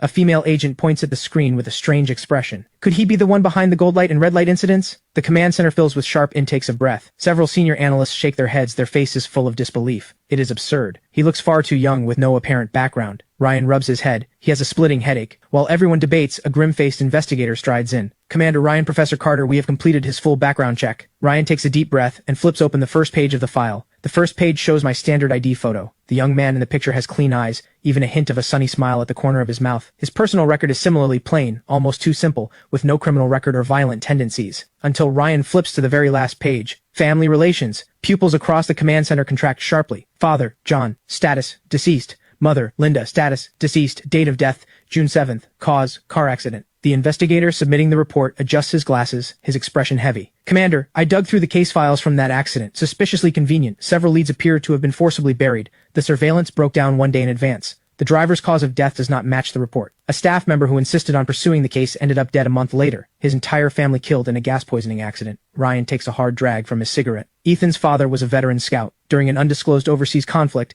he sustained critical injuries to save his entire squad and brought back vital intelligence, honorably discharged. The investigator continues. His mother, Linda, was one of the country's top cardiac surgeons. She participated in multiple humanitarian missions, even risking her life to save a key figure from an allied nation, a steel-souled soldier and a healer with a heart of gold. A heroic couple like this, their deaths should have made waves. Ethan, as their orphaned son, should have received top-tier compensation and protection. But in reality, the entire matter was buried. He did not receive a single yuan of compensation. Forgotten by the world. Emily shudders at this. Why did he not report it? Why did he not seek help? The command center falls into deathly silence. Only Ryan, his eyes complicated through the smoke, speaks. Emily, think about it. A college student in his 20s, his parents suddenly killed. Every witness either dead or injured. Would he dare to make noise? Maybe this kid figured it out from the start. If he made noise, by the next day he would be the next victim of an accident. Only by living like a real orphan, head down, tail tucked, did he stay alive long enough to make it here. Professor Carter beside him adjusts his glasses and turns away. This water runs unfathomably deep. Ryan suddenly stands up. Liam, I need you to dig into that case from the side. For now, put all action plans regarding Ethan on hold. Until we know the truth, we make no judgments. He is not an enemy, at least not yet. Ryan picks up my file. Tonight's meeting is strictly classified.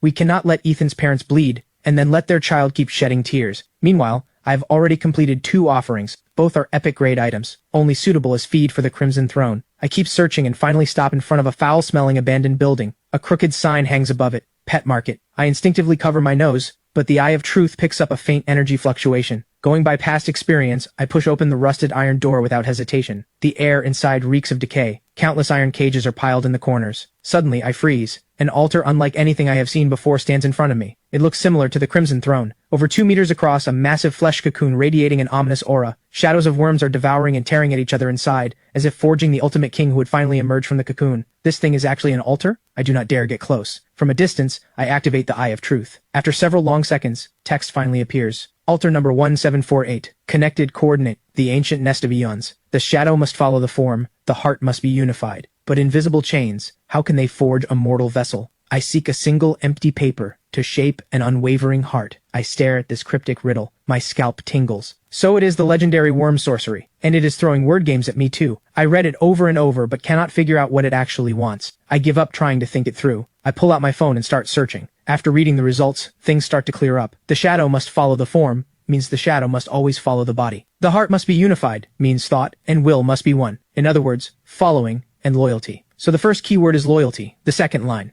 But invisible chains, how can they forge a mortal vessel? It is asking how to take invisible, intangible spiritual loyalty and lock it down with a tangible contract. Is this not just turning spirit into matter? Anyone who has had a girlfriend knows this. Buy the bag or else. Same logic. I smirk and continue with the third line. I seek a single empty paper to shape an unwavering heart. This line is the most contradictory and the most central. A piece of paper with no binding force. How can it shape unbreakable loyalty? The corner of my mouth twitches. Has anyone ever evolved from a corporate slave into a brainwashed slave? Even if I understand the literal meaning, I still have no idea what to offer the altar. A slavery contract? An employment contract? None of those seem right. Contracts can be torn up the moment the price is right. A slavery contract is just absolute force, not loyalty from the heart. And I cannot afford to guess wrong. Otherwise, a black light calamity made up of all these GU worms. Just thinking about it sends chills down my spine. My thoughts hit a dead end. After an hour of getting nowhere, I slam my fist into the wall in frustration. Too much force, and a photo album spills out of my backpack. The first page shows my father standing tall in his uniform. I remember him stroking my head with affection. Listen, kid, our family men, no matter where we go, we never bow our spines. A jolt runs through my body. The cultural foundation of the Dragon Nation,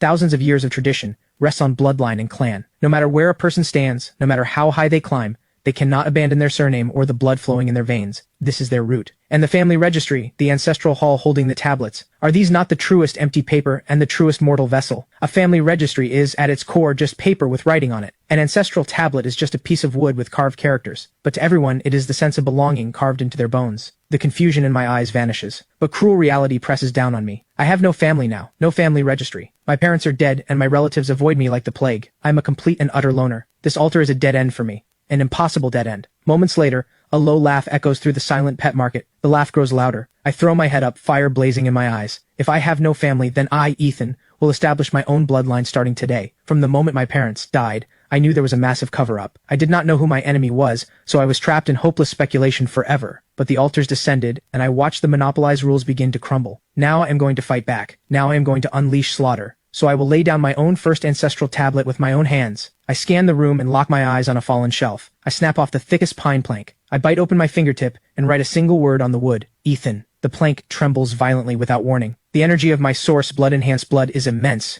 I can clearly feel a connection forming between me and the tablet. I carry the tablet to the flesh cocoon and press it firmly against the cocoon's surface. Everything around me goes utterly silent. My heart pounds. The next second, drums echo from every direction. I feel transported back to an ancient primal forest where ancient tribes worship in reverence. They offer beautiful women and countless colorful venomous snakes for support. Followers of different schools all display their devotion. Suddenly a voice rings out. Look, this is what goose sorcery is. It is following the rules. It is willing sacrifice. You, a rootless mortal, dare to speak of founding your own school? Chaotic willpower slams into my mind. The vision in front of me starts flashing wildly. I can faintly see the G-worms and the cocoon starting to crawl up my arm. I want to leave, but I cannot move at all. The soul dagger in my pocket pulses with black mist. My eyes flare red and my entire body roars with vitality. Your traditions are nothing but echoes of a dead era. I am the beacon of a new age. I am the rule. The illusion shatters in an instant. My entire body is drenched in cold sweat. The GU worms about to burst from the cocoon all freeze. They speed up, biting and devouring each other in a frenzy, until finally every sound dies, leaving only a single massive jet-black beetle. This is mine. My voice trembles with excitement. The aura on this thing has to be at least legendary, but my eye twitches violently. The membrane around the Worm King suddenly tightens, crushing the sole surviving Worm King into pulp right in front of me. I crack. Are you kidding me? I bet everything to endure the mental assault and you do not even leave me one worm? Then something strange happens again. The collapsed flesh cocoon erupts with a pillar of red light. The terrifying energy wave shakes me off balance. Was there an even greater being behind that beetle? The red light slowly fades. The flesh cocoon altar still stands, but it is now empty inside. Only a dark green-black shell floats above the altar. I immediately activate the Eye of Truth. A line of green text appears. Heart of the ancient nest, grade, mythic, absorbs ambient energy on its own. Every 15 days, it produces a brand new GU worm. Function 2, can store and fuse all types of GU worms. Holy crap. Another mythic grade item, and a perpetual motion machine at that. The output interval is longer, but GU worms are never weak, and Function 2 even allows fusion of these worms, meaning if I cross an Echo worm with a 7 Calamity worm, I get an absolute masterpiece. Suddenly I notice something beside the heart of the ancient nest. 2 GU worms float there, one large and one small, both blood red. The larger one is the size of a fingernail, lying still. The smaller one circles around it like a tiny red mole. The Eye of Truth activates. Bloodline Loyalty Worm. Grade. Legendary. The mother worm can be merged into the user's own body. The child worm can be merged into a target's soul. The child worm's host will remain absolutely loyal to the mother worm's host. The moment the child worm's host harbors any thought of betrayal, the mother worm can destroy the child worm's host instantly. I suck in a sharp breath. This thing's function is insane. Once planted, the target becomes my loyal puppet, their life and death entirely in my hands. The first person who pops into my head is David. But on second thought, this is a legendary grade item. Wasting it on an ordinary person is a shame. Good steel goes on the blade's edge. I pack everything up and prepare to head back to plan out the next few days. Cut to the other side. Inside the inner chamber of a mansion, Lady Scarlet is treating her injuries. The hidden wounds from her earlier encounter with me are torturing her. At that moment, the door bursts open. Vivian stumbles in, covered in blood, both arms broken, looking like a drowned dog dragged out of a mud pit. Scarlet's eyes are full of disgust. Trash, how did you end up like this? Vivian immediately starts sobbing. I was ambushed by my loser ex. I do not know what dark sorcery he learned, but he killed every bodyguard protecting me. He has zero respect for our Black Shadow. He even forced our branch hideout's location out of one of them. Scarlet is dumbfounded. You got your whole squad solo wiped by your loser ex, and you still have the nerve to cry? But she has no time for this nonsense. Since the ex knows the hideout's location, just in case, Scarlet directly dials her subordinate Hawk. Maximum security at the hideout. Double the manpower. Lock the place down like a fortress. Remember, nothing must interfere with my plan. She hangs up, wincing in pain, her thoughts drifting again to that terrifying man. By the early hours of the morning, the gray rain falls right on schedule. I stand under the eaves with a cup of stillness in hand. This cup is genuinely useful. No wonder so many people love cups. From now on, anyone trying to mutate one splash and I confiscate their weapon of choice. Back in my bedroom, I start counting my assets. Mythic grade items, the Abyssal Dragon Egg, the Soul Dagger, and the Heart of the Ancient Nest. Legendary grade, the Dimensional Vault, the Pocket Watch of Fate, and the Star of Hope. Plus the newly acquired Loyalty Worm. The luxury of this loadout could start a war if word got out. On top of that, I'm holding several bottles of source blood that can save a life or level me up. This is my foundation for surviving in this chaotic world. After all, the government has very likely noticed me, and with the Black Shadow organization that will not stop haunting me, a major battle is coming. I need to have everything in order. Just then my phone buzzes. David is calling, his voice full of excitement. Boss Ethan, I sold the altar fragment you gave me for 26,000 yuan, 30% above the government's price, and the buyer is no ordinary person. They claim to be from the Black Shadow. They even sent me an invitation to join the organization. They mentioned internal benefits and some kind of protection. Hearing the words, Black Shadow, my hand pauses on the desk. Enemies always cross paths. I was just looking for a chance to uproot them entirely, and now they walk right to my door. A cold smile curves on my lips. I tell David directly, Uncle David, accept their offer. Join the Black Shadow. David on the other end goes blank. Sure he misheard. My tone turns cold. I speak bluntly. I have a blood feud with the Black Shadow. I'm sending you in as a mole. This is a near-suicide mission for David. Even in other words, I am sending him into hell. He falls silent, but he is smart, and even more he is a desperate father. To save his daughter, even hell, even mountains of knives and seas of fire, he will charge through. David grits his teeth and agrees. If you can save my daughter, my life belongs to you. I smile. I do not promise him empty hopes. Instead, I directly ask about his daughter's condition. Hearing it is acute leukemia. I look at the dark red source blood in my hand. A wild idea crosses my mind. If this stuff can cleanse the marrow and reshape flesh, could it cure David's daughter's leukemia? If I'm going to win his loyalty, I might as well use a fate-defying move. I lay out the plan. Uncle David, tomorrow afternoon I will come to pick up the first batch of items. I will give you another altar fragment then. Use it to trade with the Black Shadow and accept their invitation while you are at it. Also, before I head to your place,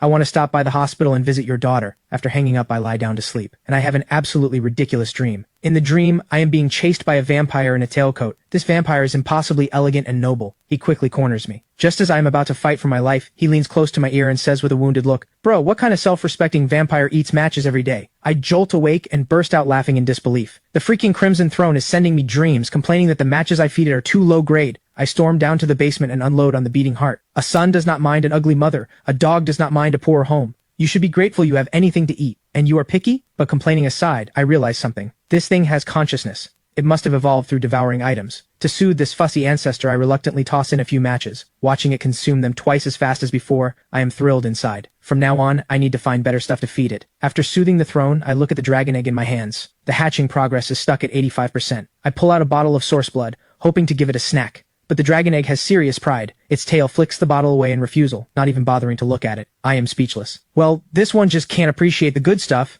It looks like the only way to hatch it is the most primitive method. Kill monsters. If I keep slaughtering chickens every day, the soul dagger is going to start sending me dreams too. Time to switch it up. I dial Boss Walker and ask for 100 pigs. I am sick of killing chickens. I need a change of pace and some new practice. But the moment Boss Walker hears the word pig, his voice starts shaking with fear. Boss Ethan, you cannot touch pigs right now. Several big pig farms have had freaky stuff going down. My brow lifts. I tell him to explain. Boss Walker stutters out the story. Last night, I was on a video call with Mike. I saw the pigs go insane right in front of me. Their eyes were blood red, biting anyone they saw. They even tore Mike apart right there on the camera. The screen was nothing but black blood and screams. Scared the soul out of me. I have called him since no one picks up. And that place, Lee Family Hollow, it has to be a living hell right now. After hearing this, I actually smile. What a coincidence. I was just looking for a place to grind XP, and these mutated pigs are basically a buffet served straight to me. I ask him for the address right away. Seeing me so determined, Boss Walker has no choice but to give it to me. He even tries to give me his green great axe for self-defense. My heart warms. The axe is just scrap metal to me, but the gesture means a lot. I turn down the axe and say, stay safe at home.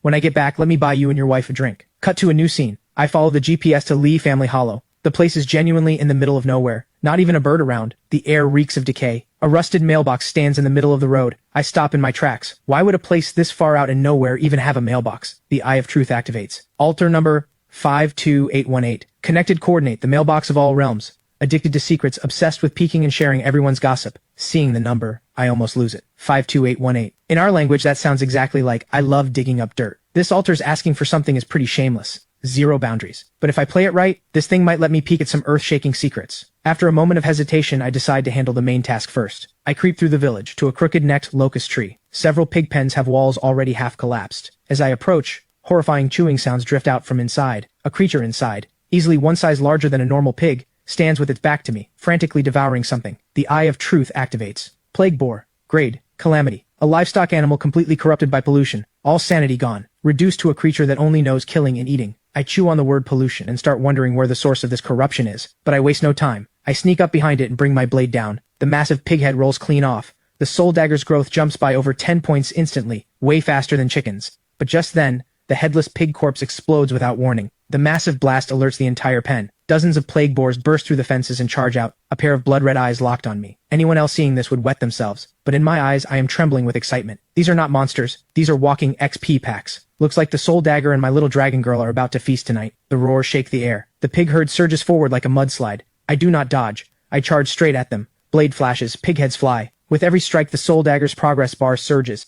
Explosions go off all around me. I move through the herd like a ruthless harvester, grinding monsters in a frenzy. Just as the soul dagger's progress maxes out, a wave of dread hits me. The pocket watch of Fate's warning sends me leaping back. I notice something strange. The black blood from the explosions has not dispersed. It is being pulled toward the crooked-necked locust tree. My heart sinks. So this is the old dark under the lamp trick. The real boss is this tree. Once the locust tree drinks its fill of blood, it springs to life. Its withered branches twist and grow at frantic speed. Countless blood-red leaves appear out of thin air, forming a sky-blocking twisted canopy. Watching this, I cannot help but mutter, this is freaking wood-style, forest realm descent. On the trunk, masses of writhing flesh gather and form a massive single eye. The thing is alive. The Eye of Truth activates instantly. Lines of burning blood-red text flash before me. Altar number 5177. Connected coordinate, the cradle of rot. Feeding on the flesh and blood of all living things in a place of despair and silence, it nurtures the child of rot.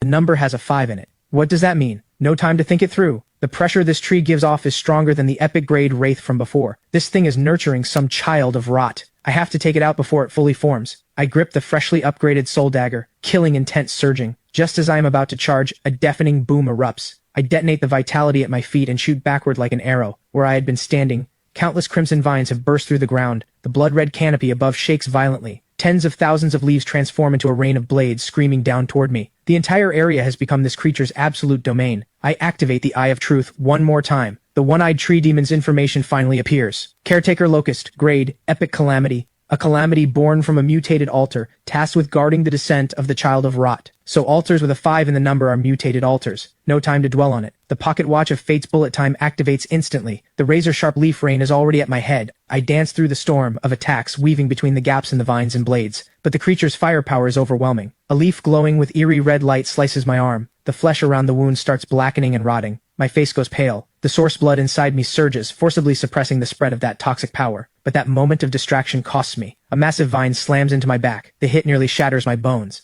I cough up a mouthful of blood. The threat of death looms again. Epic calamities really are way too overpowered. Another giant vine sweeps in. I cannot dodge it. Suddenly, I remember the cup of stillness with the gray rain inside. I decide to throw a Hail Mary. I pull out the cup of stillness and hurl the contents at the vine. A miracle. The vine that could crush a tank turns into rotten wood the instant it touches the gray rain. It crumbles to ash. The caretaker locust's single massive eye blanks out. It clearly does not understand what just happened. While it stalls, I push off and charge again. The caretaker locust goes berserk. Countless blood-red vines burst from the earth. This is its true complete form. But there is no retreat for me. I sprinkle the gray rain to clear a path while pushing through the storm of leaves toward its body. The cost is brutal. Countless wounds open across my body. My consciousness starts fading, but I get closer to that single eye. 30 meters, 20 meters, 10 meters. Then, the cup of stillness runs dry. My heart drops. No more life-saving trick. The caretaker locust seizes the moment. The trunk splits open and launches a killing blow black vine, so fast it sends despair through me. Even the pocket watch of fate shows nothing but the blood red of death in its prediction. At the last possible second, I pull out a match of hope and light it in the deepest darkness. With a thunderous boom, the flame touches the vine and triggers a massive explosion. The killing strike is forcibly halted. Fire conquers wood. This is hope. I seize the moment.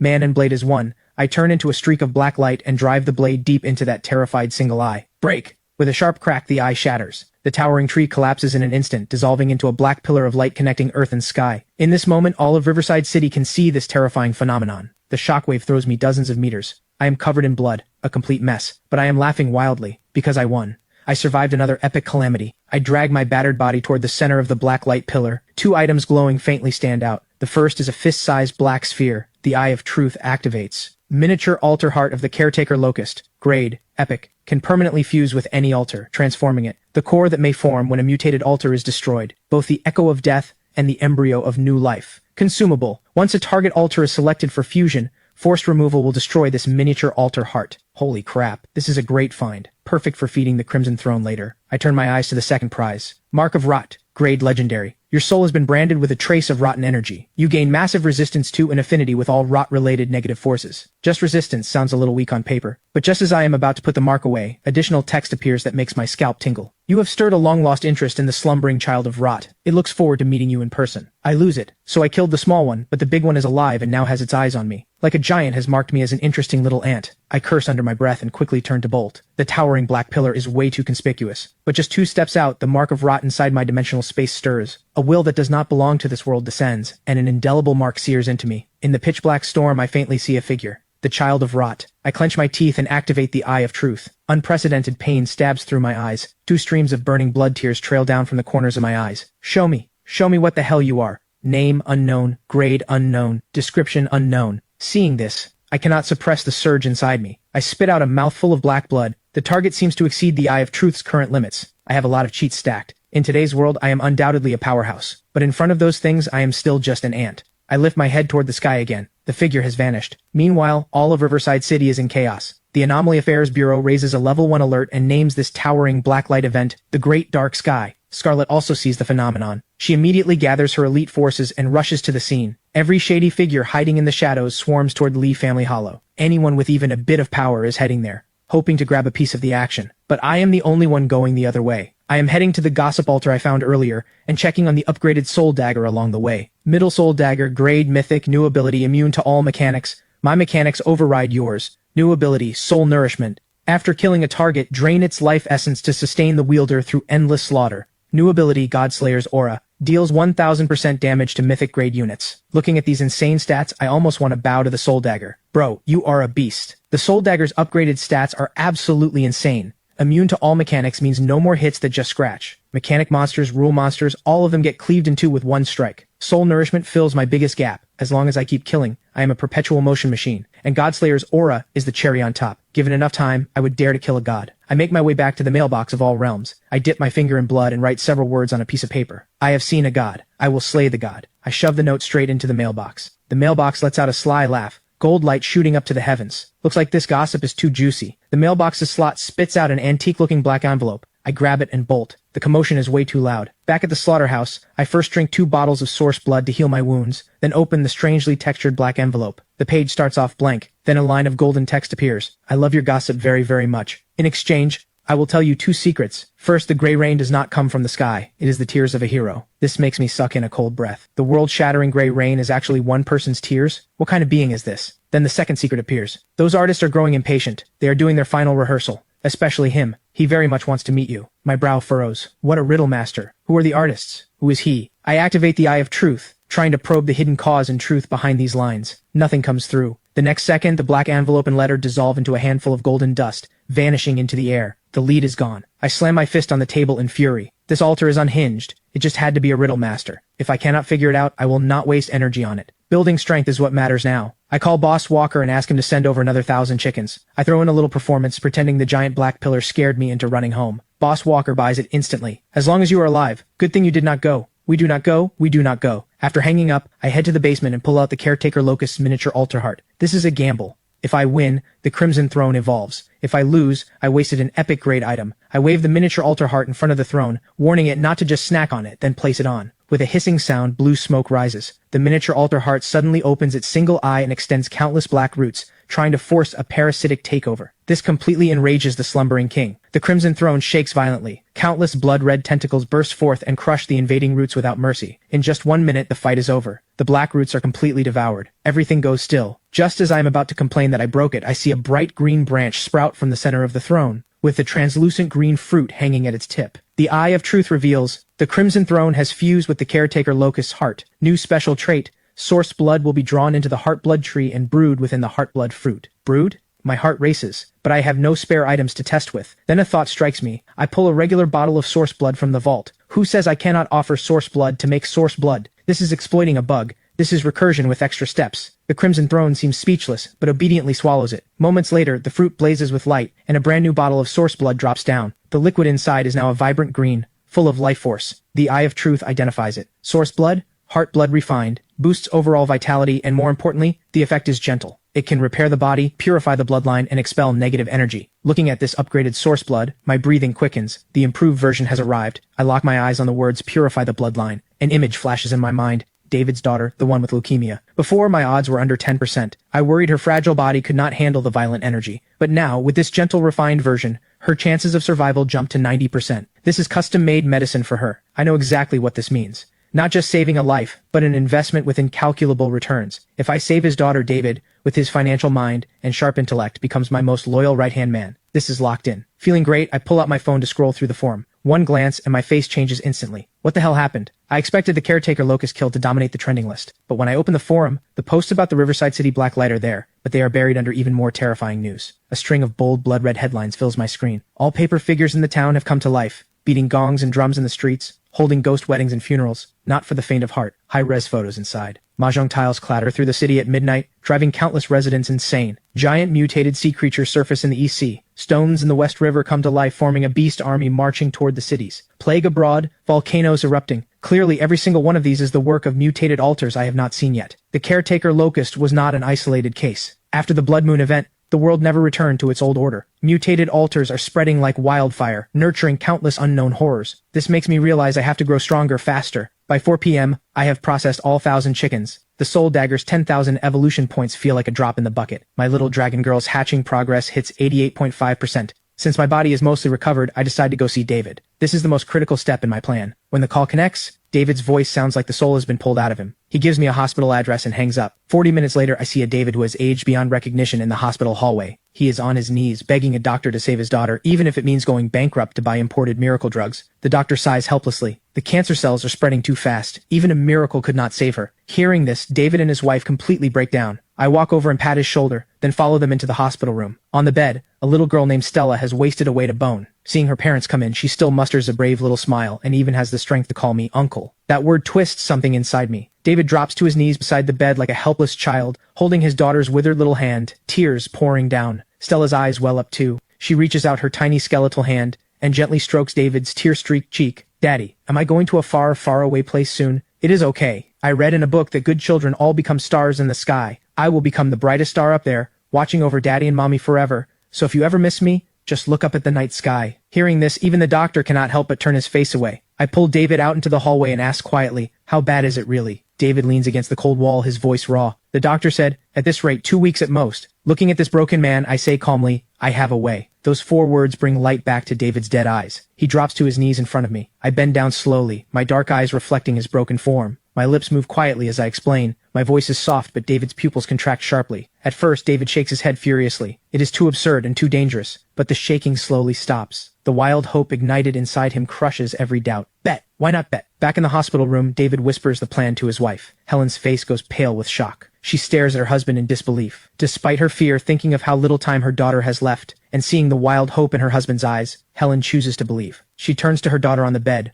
voice trembling. Stella, this gentleman has a special medicine, but it might hurt a little, and it might hurt you. Are you scared? Stella, weak as she is, barely hesitates. She shakes her head gently. Stella is not afraid of pain, as long as I can stay with Daddy and Mommy, and if it does not work, please do not blame the gentleman. David spins his face away, refusing to let his daughter see his tears. I say nothing more, I just directly reach into my pocket and pull out a bottle of source blood glowing with faint green light. Helen takes it with trembling hands. The instant the cap comes off, an overwhelming life force fills the entire room. Even the exhaustion on the couple's faces eases. A miracle drug. This has to be a miracle drug. Helen's heart fills with hope. She carefully brings the bottle to her daughter's lips and feeds her every drop of the source blood. At first, nothing happens. But after a few seconds, the heart monitor goes off the charts. The doctor tries to rush in, but the door is locked. Just seconds later, a miracle. The chaotic vitals return to normal. Color blooms in Stella's pale cheeks. David's voice trembles, his pitch breaking. Stella, how do you feel? The little girl slowly opens her eyes. I feel good. Just a little. This makes our hearts clench again. Stella adds with a small smile. Just a little hungry. At those words, the weight on David and Helen's hearts finally lifts. Tears burst forth uncontrollably. There is hope. Their daughter has really been pulled back from the gates of death. 1 drop of divine blood, and even death walks around. At that moment, the hospital door is finally unlocked by Dr. Chen with a backup key. Just as he is about to lose his temper, he freezes on the spot. The little girl's complexion is visibly warmer, and the machines are reading normal values. Seeing this, his jaw nearly hits the floor. Seeing this, I turn around and speak calmly. Dr. Chen,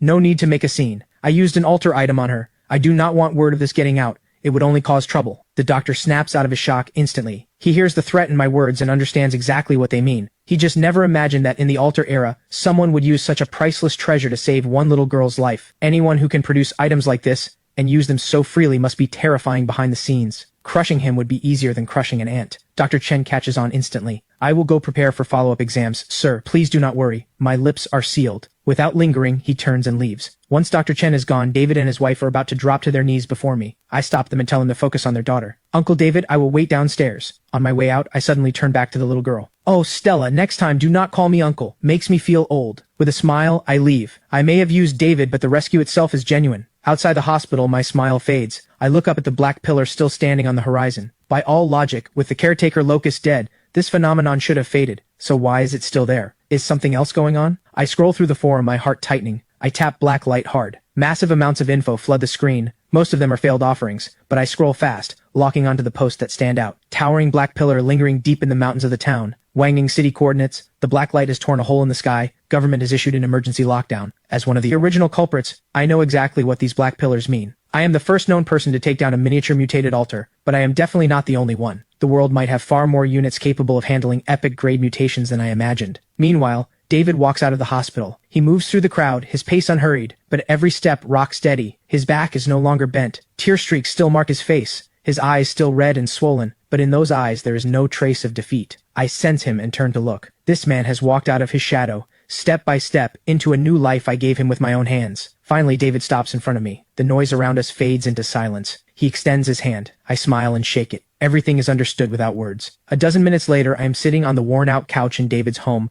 looking at the 17 white-grade items David has collected. The eye of truth scans them. Every single one is real. Good work. This time, with David watching, I wave my arm lightly. The pile of items vanishes into thin air. A miracle. David's pupils contract. He is shaken. I take in his reaction. Uncle David's loyalty is locked in, but beyond gratitude, I need him to never see the bottom of my depths. He needs to know there is a future with me. Also, as the head of the recycling network, this trick is genuinely hard to hide. I take out another altar fragment and toss it to him. This one, like I said before, take it to the Black Shadow. Get on the inside. Stay careful. Sir, do not worry. From a financial standpoint, this is venture investment. You invested in me. I will not let you take a loss. I nod with satisfaction and say nothing more. This is exactly what I want. A well-honed blade should have its own edge. My people should be like this. With everything arranged, the sky has darkened. I decline David and Helen's dinner invitation and leave the old apartment building alone. As I pass a street corner, the rich smell of baking stops me in my tracks. Fresh mooncakes. I look up at the bright, full moon and finally realize. Tomorrow is the Mid-Autumn Festival, our biggest reunion holiday. Boss, give me a few boxes of mooncakes. Anything except 5 nut, I will take. I carry the gift boxes into the night. I tear open a salted egg yolk and lotus paste mooncake and take a hard bite. The familiar taste makes my eyes burn. The next second,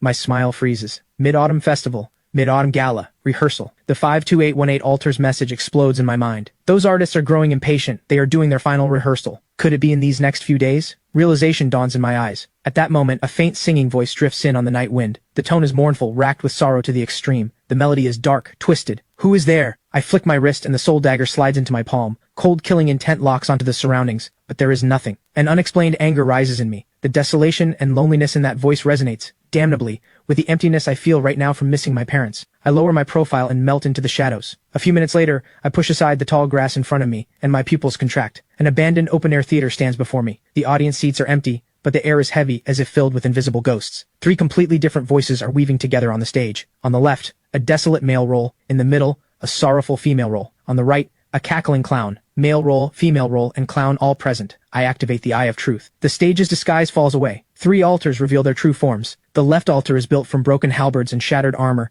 rusted with age. Altar number 1001. Connected coordinate, the Heavenly Opera House, the White Tiger Hall. Why do I fight my heart out against enemies only for the Emperor to suspect me of treason? Why do loyal subjects always meet bad ends? The center altar is built from phoenix crowns and pearl hairpins. Altar number 1003. Connected coordinate, the Heavenly Opera House, the Changman Palace. She weeps. Why did I give my whole heart to him, help him scheme his way to power over the world, only to end up dying alone? The right altar is built from hundreds of masks with different expressions. Altar number 1004. Connected coordinate, the Heavenly Opera House, the Hall of Faces. It laughs. Laughs at those who rise, laughs at those who fall, laughs that all the world's people are blind fools. 3 top-tier altar numbers. 1 full of resentment, 1 full of sorrow, 1 full of nihilism. The pattern is clear. The loyal general is the male role. The devoted noblewoman is the female role. The cunning clown is the clown. Male role, female role, and clown all complete. But for this play to be sung with right and wrong made clear, one role is still missing. The one with the fiercest temper. The one who dares flip the table and set the rules. The painted face. So this is an unfinished broken play. They are trapped in tragedy with no way out. The key to breaking this is not applause or strange offerings. They need a judge to deliver the verdict. If they need someone to flip the table, then let me. My thoughts drift to the operas my father loved most. The painted face role represents order, represents the will of heaven. They love and hate clearly. Loyalty and treachery are judged on sight. They are true characters who stand tall and proud. A man should be like the painted face role. Black is black, white is white. You need your own moral compass and you keep your spine straight. Under the moonlight, I shake my head and smile bitterly. Dad said it well, but he earned countless military honors only to die in a wrecked car. Did his loyal bones ever rest in peace? Mom had a heart of mercy, saving lives only for her white coat to be stained with blood. Grief and rage erupt from the deepest part of my soul like a volcano that has been building for billions of years. A broken play indeed. A fitting ending of dying without peace. A fitting tale of unwavering through life and death. I step onto the ruined stage. War drums seem to sound at my arrival. If we are going to perform, then let us perform until our hearts are spent. I walk to the edge of the stage and meticulously straighten my clothes. Proper attire is a sign of respect, not for this stage, not for these altars, but for the role I am about to play. I become the painted face and roar at the male role altar. General, what did you do wrong? The wrong was done by that foolish emperor who listened to slanderers. All your brothers are dead. You will not seek justice for them, and instead you wallow in self-pity here? Do you deserve to be called a general? This roar carries no operatic melody, only pure accusation and rage. I drop to one knee, and with a thunderous fist slamming into the stage, this strike sets the tone for the grievance. The male role altar shatters. The resentment dissolves. I shift my stance, turning to compassion as I face the female role altar. Lady, you did nothing wrong. The wrong was done by that scumbag who never deserved you. So many people in this world go hungry, so many poor women suffer. You are a high and mighty imperial consort, yet you're throwing your life away over nothing but a little romance. Do you deserve to be the mother of a nation? Your tragedy ends here by my hand. The female role altar's light dims. She submits. Then a giggling laugh rises again. The Hall of Faces altar's sly cackling does not stop. It only grows louder. Well done. Truly well done. But it is all fake. Your hate is fake. Your grief is fake. You are not the painted face at all. You are just a madman who jumped on stage to act out. The truth pierces through. The male role and female role altars, just subdued, surge with resentment again. This is not righting the world. This is desecration by an outsider. The clown keeps mocking. Ignorant. Pathetic. The painted face curls his lips and smiles too, but there is no warmth in that smile. Yes, I am fake. The whole stage falls into stunned silence. I point at my own heart, my voice raw. Your sorrows and joys were written in a script, flowers in a mirror, the moon in water. But me, my tragedy is real. My hatred is alive. Every second I have lived is 10,000 times more real than your broken play. Today, I make my own body the stage. The blade pierces flesh. I slash down hard, painting the face mask in blood. With my own blood, I paint a face that is upright and uncompromising yet bears a sea of blood-deep grudges and lives for vengeance. The pain is unbearable. But the smile on my lips only grows more deranged. The wavering White Tiger Hall and Changmen Palace are now completely subdued. Even the Hall of Faces altar, the one that prided itself on being clear-eyed and untouchable, freezes. The expressions on its hundreds of masks lock in place, turning to pure acknowledgement. I am Ethan, but I am also the painted face. Who dares say I am fake now? I am an orphan on the mid-autumn reunion night with no kin. I am a son with both parents dead and no vengeance to claim. Hatred for the heavens that are unjust. The orphan's grief and rage. I am not playing the opera deity. I am more wretched than a god. I am more real than a god. A thunderous roar erupts first from the White Tiger Hall altar. All killing intent and resentment vanish. Then the Changmen Palace altar collapses. The phoenix crowns and pearl hairpins shatter into fragments, transforming into a brilliant rain of gold. Finally, the Hall of Faces altar releases a long sigh that sounds like both crying and laughing, full of relief. The expressions on every mask dissolve into countless golden particles. 3 distinct streams of golden light mingle and shine, each radiating its own brilliance. Before I can catch my breath, a blood-red pillar of light descends from above, piercing through all the golden lights like a god-slaying spear. Holy crap! Mythic grade. Before I can react, the 3 split streams of golden light transform into 3 torrents of information flooding into my forehead. 3 distinct visions appear in my mind. I see the general planting flowers in a mass grave after his death. I see the imperial consort ascending the throne, ruling the world. I see the clown removing his mask, shedding a single tear for a beggar. At the same time, I see the rewards. 3 treasures hover above the altars.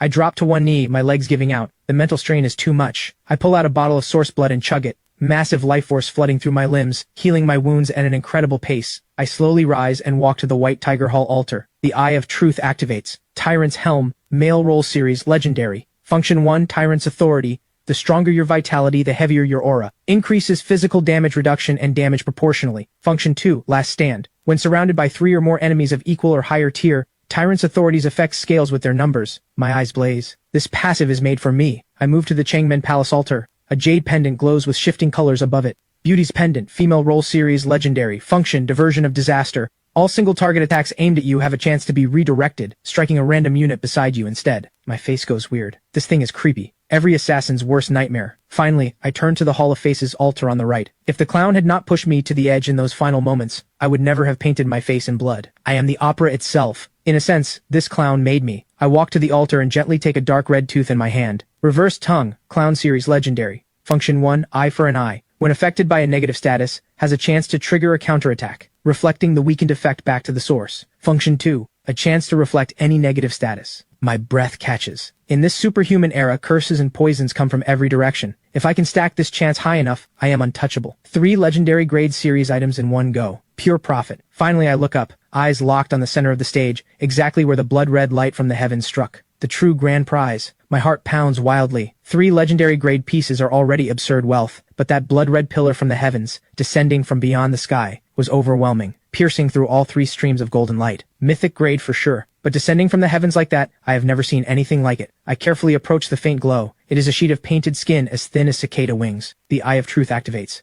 Performer's Visage. Painted Face Series. Mythic. Function. Visage of Awe. Once worn, any who meet the wearer's gaze feel fear and lose their will to fight. I burst out laughing. This Visage of Awe is strong, in the literal sense of the word. Even more terrifying, the Painted Face series has a full 7 pieces. If the entire set is mythic grade, what would the world look like once it is complete? The moon tonight is so beautifully round. My mood lifts considerably. After this battle, I think back to the other lines from the letter. Those artists are growing impatient. They are doing their final rehearsal. Especially him. He very much wants to meet you. After tonight's performance, the fog finally clears. Are those 3 from the Heavenly Opera House not the purest artists? Following this logic, before encountering the Heavenly Opera House, I did meet one before. With a flick of thought, a singed edge ticket to Act 4 appears in my hand. 4444, the Theater of Sorrows, a tragic heroine doomed to repeat her role on stage forever. Artist, female lead, she. Every clue connects into one line. The one mentioned in the letter is most likely this eternal heroine of the Theater of Sorrows. The photo of Vivian I despised I once offered, the one I hated and discarded,